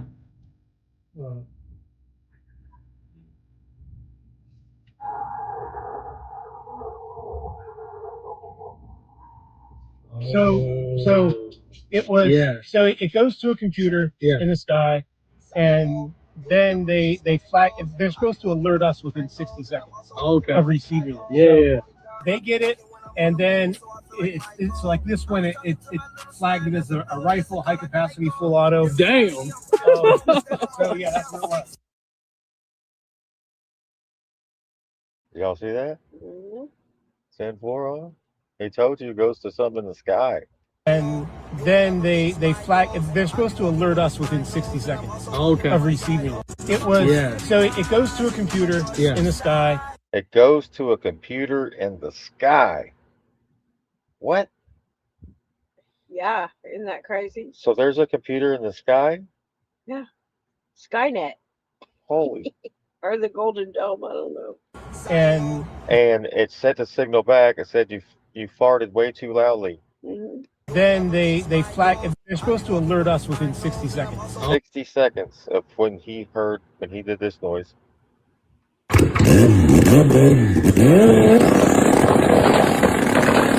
So from 60 Sound seconds, like gun- sounded like gunshot. Pop, pop, pop, pop, pop, pop. and then the That's law enforcement crazy. was there with the computer in the sky. Yep. I've heard of the wheel in the sky. You hear the sky, the cloud. How is that legal to have that freaking that computer sitting right there?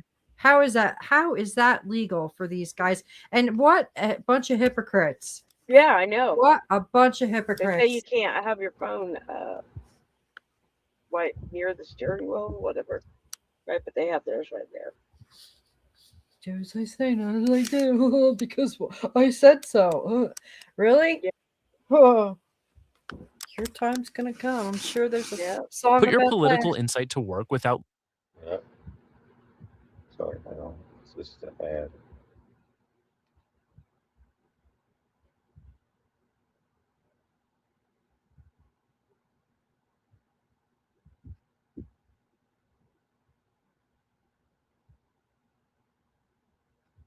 Coffee shop. The brighter areas are where the really high density of flock cameras are. Will Freeman runs the largest police camera tracking system in the nation. If you click on any of these police departments, it'll show you who they're sharing with. So the lines going outward are the agencies that can access their data directly. It's called DFlock. The app shows where the cameras are and which way they're pointed. How many cameras have you mapped? 88,970 cameras at the moment. Why did you want to do this? The main reason. Oh, just so you know, I keep up. 88,000. When he did this video, we're at 105,000 now. Oh. Every day it goes up 1,000 cameras, and there's cameras on this system on DFlock that hasn't even been updated yet in the system yet. Flock safety, Motorola Solutions. See, he said 88 right there at the filming of that. So if Right. Look, was- you're sitting at when you brought this that one time, that would be like 6 weeks ago. This guy was doing this video. Yeah. It is. I Holy. don't know. Yeah, about that. It goes up. It goes up for 400 or 500 cameras a day on this updated thing, and there's still cameras on here that's not in the system yet because I've seen them, but yet and I checked the system and it's not in there yet, so it hasn't been updated, but it's climbing. Daily. Yeah. I think they So might you- have already had them. They're just now putting them online. Look at your corner stores. Look at where your red lights, corner signs. I mean, like in the corner, you'll just see it sitting there, just looking just like that. It's in your face. Big ass camera too. Reason is to show people how invasive this is. Flock license plate readers take a time-stamped photo of every vehicle that passes every camera.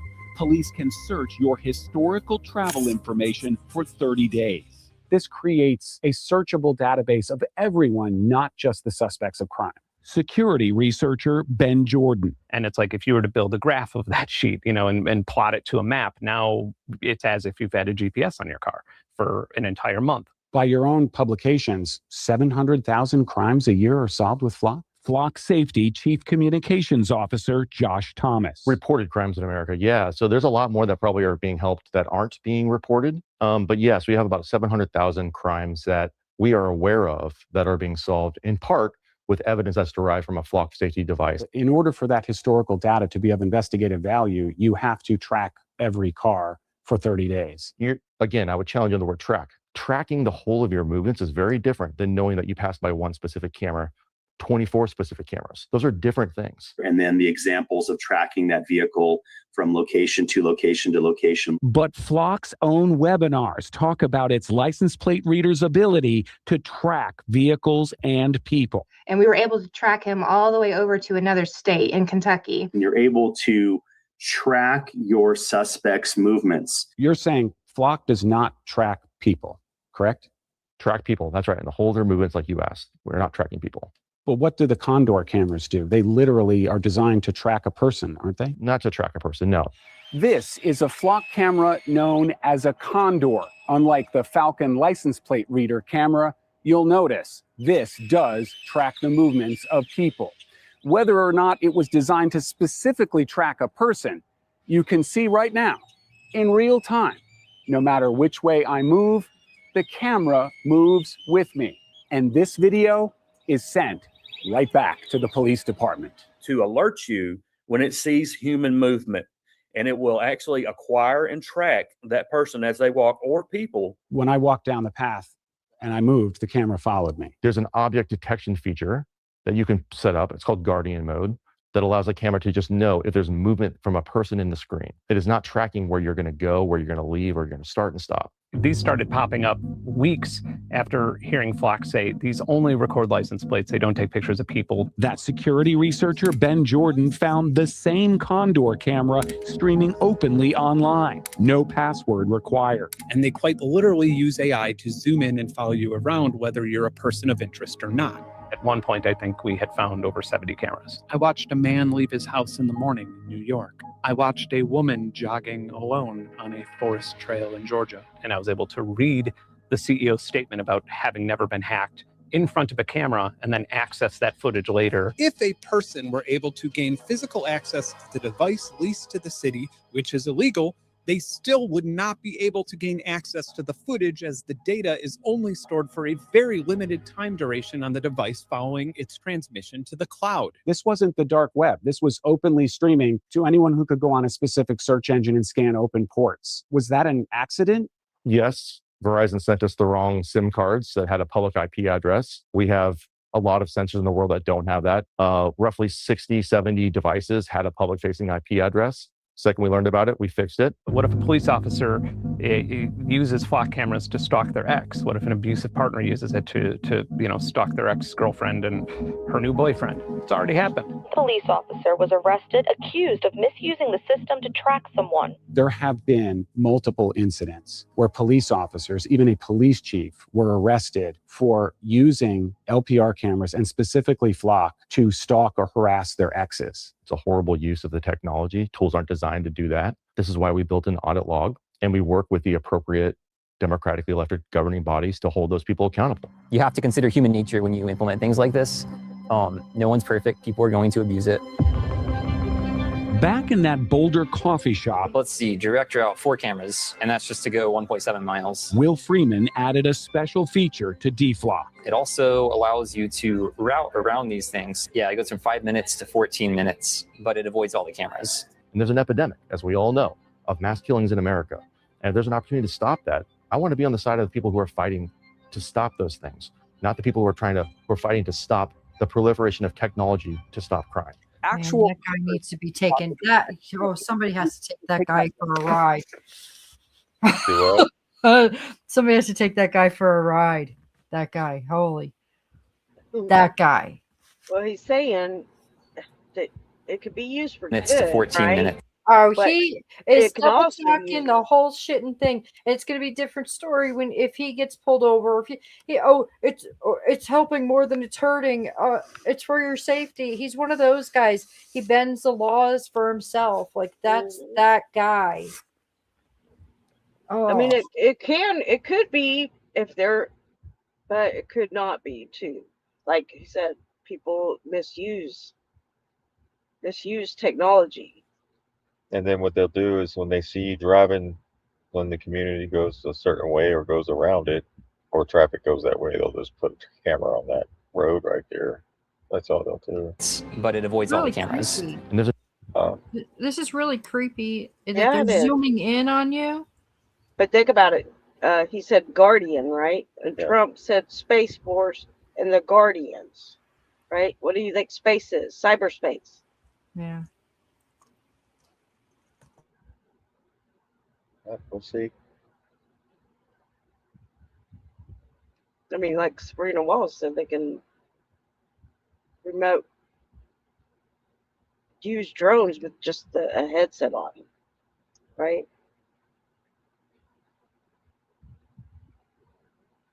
Like a video game. Yeah, this stuff has been around for a long time, but once people figure it out and see it, that this could, drive you, to be real upset about it. Upset. Yeah. I mean, do you want someone watching you walking down the trails? No. I mean, if someone attacked you on the trail and you're walking alone, it might be a good thing, but yeah, but you know what? Chances are they're just going to get the footage where I was walking and then, oh, you get attacked. Well, there's something that happened to that video. Oh, But there was a and they probably have had that. That's why I'm saying, how all these people go missing if they've had that technology. Yeah. What, they just allow it? Yeah. They haven't done nothing. They sat on their ass and give us tickets. So you're saying you can hear, you're tracking us, but you don't know where all these children that Epstein and Maxwell trafficked children to. You don't know where they're at. Right. They can't You even don't get know the where people. all the children, when they cross the border, where they go. No. So I think what they're doing is probably disclosure, like it's in your face now, but we have to say we don't want it, right?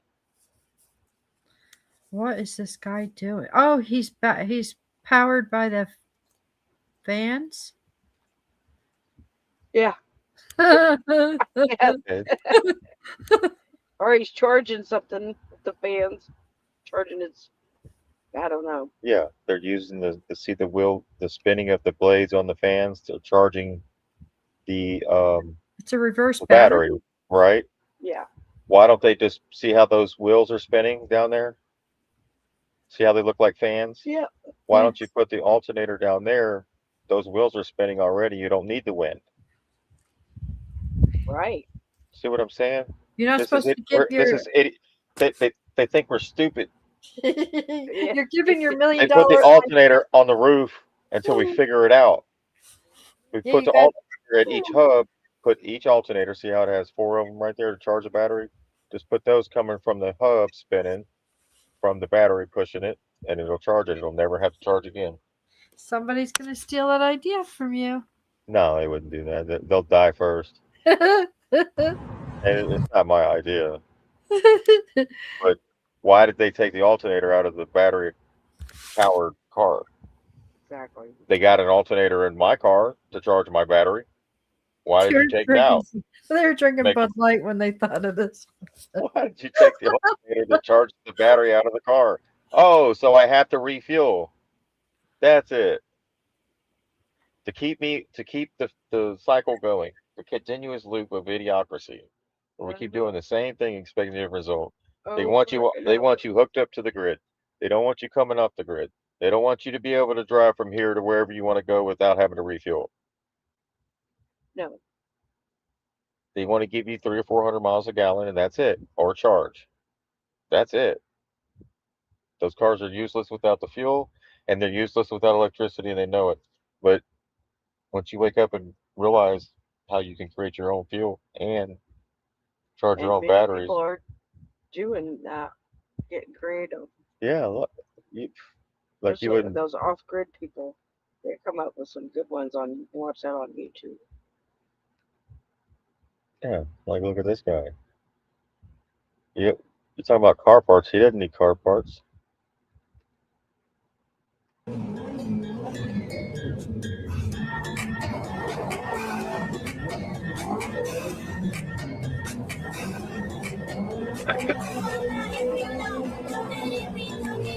Okay. There you go.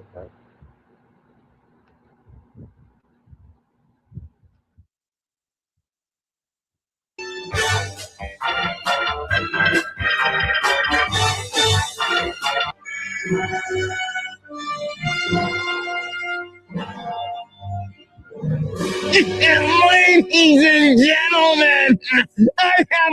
That's how this movie's going, ain't it? They got the villains. You seen them all come out? Yeah. Klaus Schwab, didn't he act? This looks like a Hillary Clinton suit. A plan. This is Dr. Evil.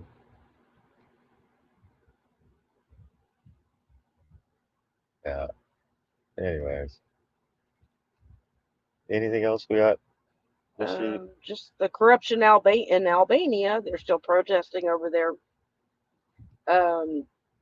There's a special prosecutor office against corruption and organized crime ordered the prevention and seizure of assets worth more than $148.5 million, including properties tied to a company identified as Albania Land Development, the same firm that purchased land in Zervanek for the Kushner Ivanka Trump resort plan. Right, so the assets were frozen as part of the major criminal investigation. 20 arrest warrants in a cocaine trafficking and money laundering probe. Some suspects are linked to land transaction relevant to the resort area, that though SPAC did not explicitly name the Kushner project. Protests and clashes did occur. Thousands protested in Tirana and at the coastal site. Protesters tore down barbed wire fencing and publicly criticized the government for selling things that are not theirs to sell.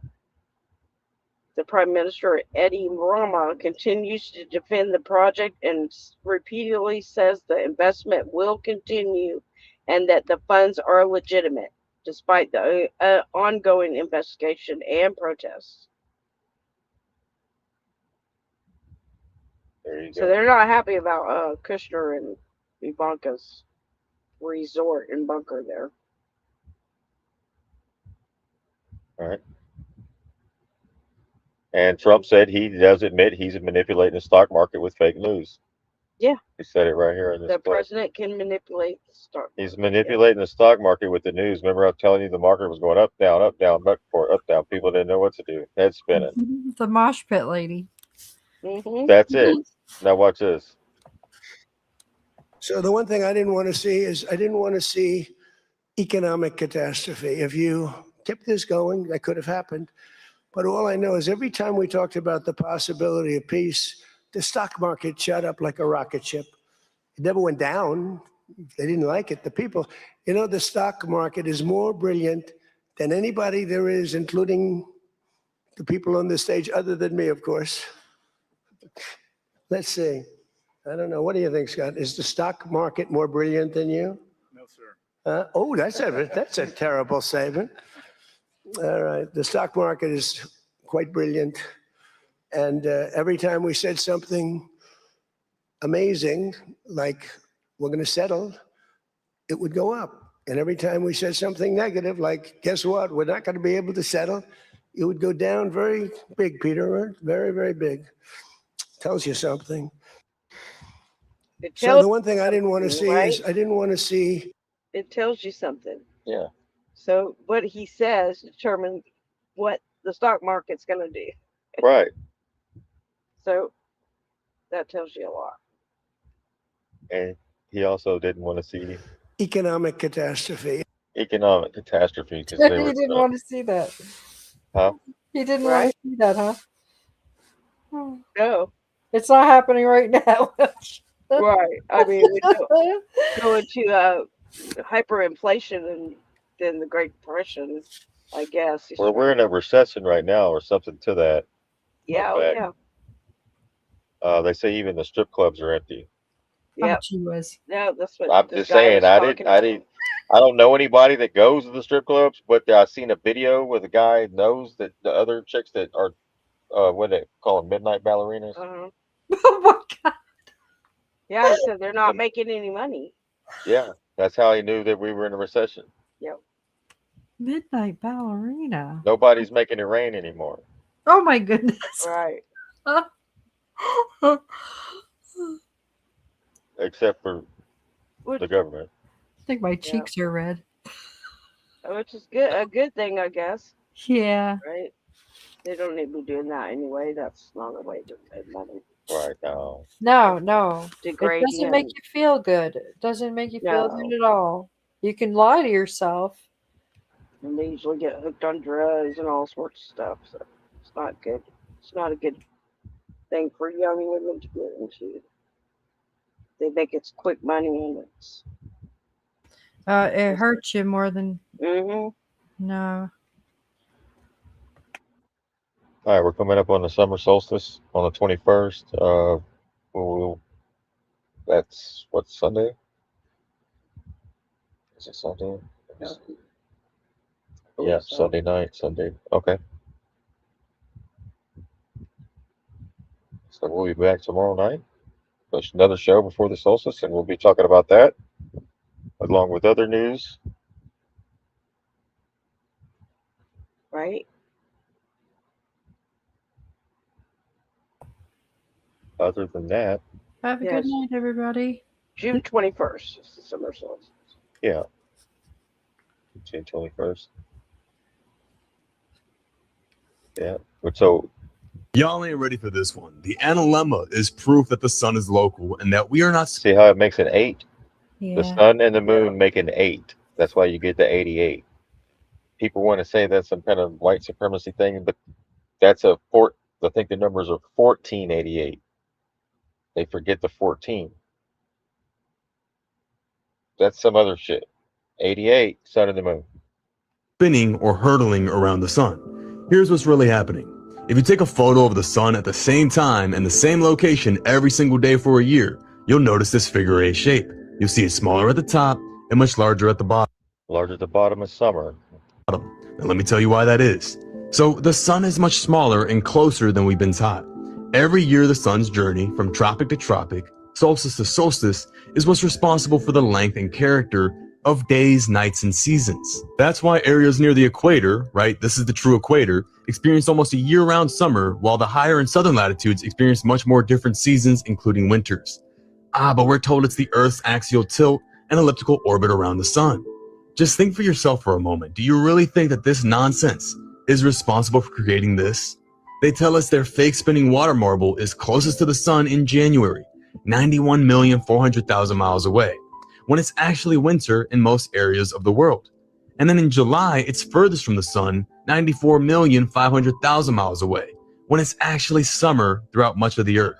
So because the sun is further, it's warmer. Does that make sense to you? No, doesn't make any sense, does it? You get that? How's it hotter, but it's further away in the summer? Doesn't make any sense. When it's actually summer to the ball Earth tilt, different areas. All right, so that we'll be talking about that. It's different seasons. Do a summer solstice special, Saturday night special. We'll be celebrating 250 years of Saturdays in America.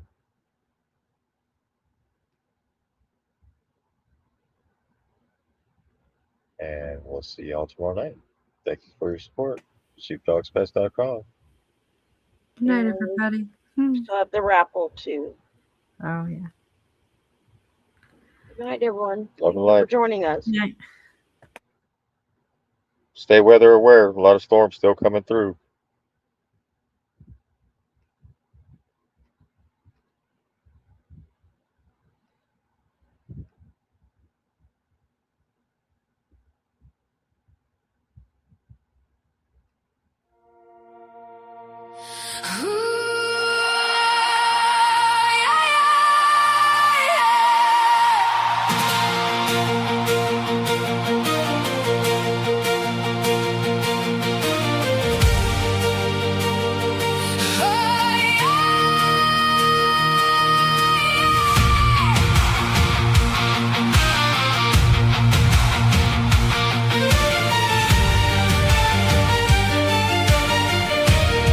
They called us dreamers, called us strange, said we never make a change, told us we should fall in line, but our hearts were built to shine.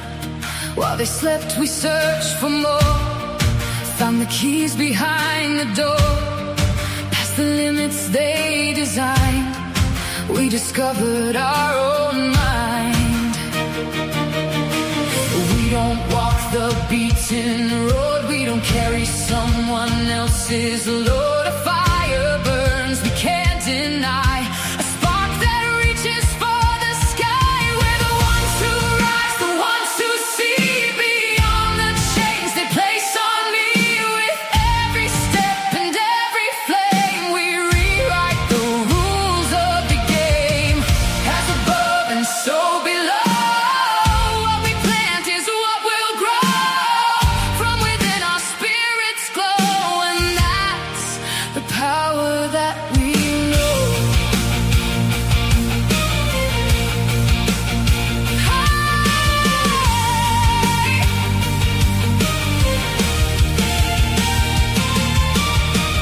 Some may doubt and some may laugh, some will only see one path, but the soul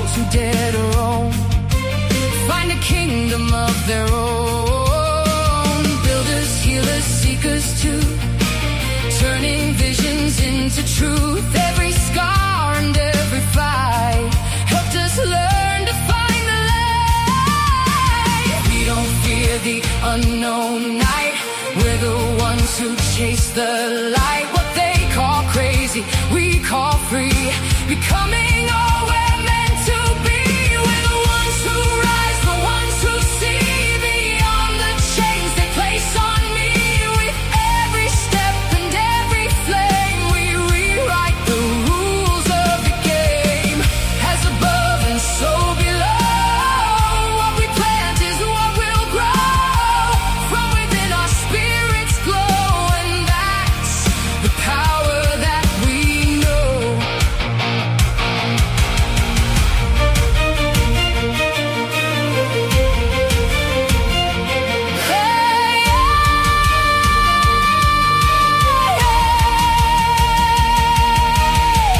Maybe we're a little wild, maybe heaven's favorite child, maybe faith is daring to believe in something others cannot see. The world was changed by hearts that knew the impossible could still come true, and every soul who dares to try leaves a mark that never dies. We're the ones who rise, the ones who dream, flowing like a sacred stream. Through the darkness, through the storm, we become what we're born to form. As above and so below, the seeds of greatness always grow. If this fire lives in you, raise your trident, see it through.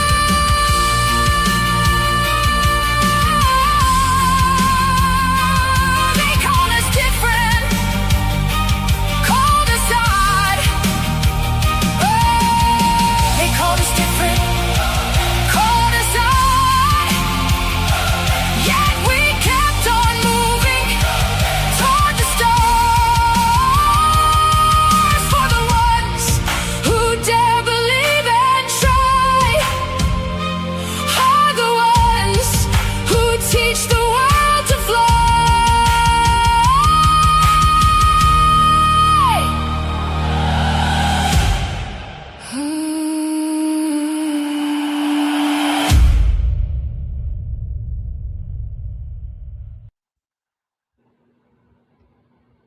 Thank you.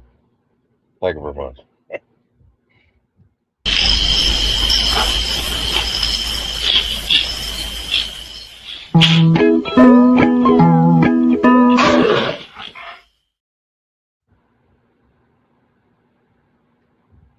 SeaDogSpace.com.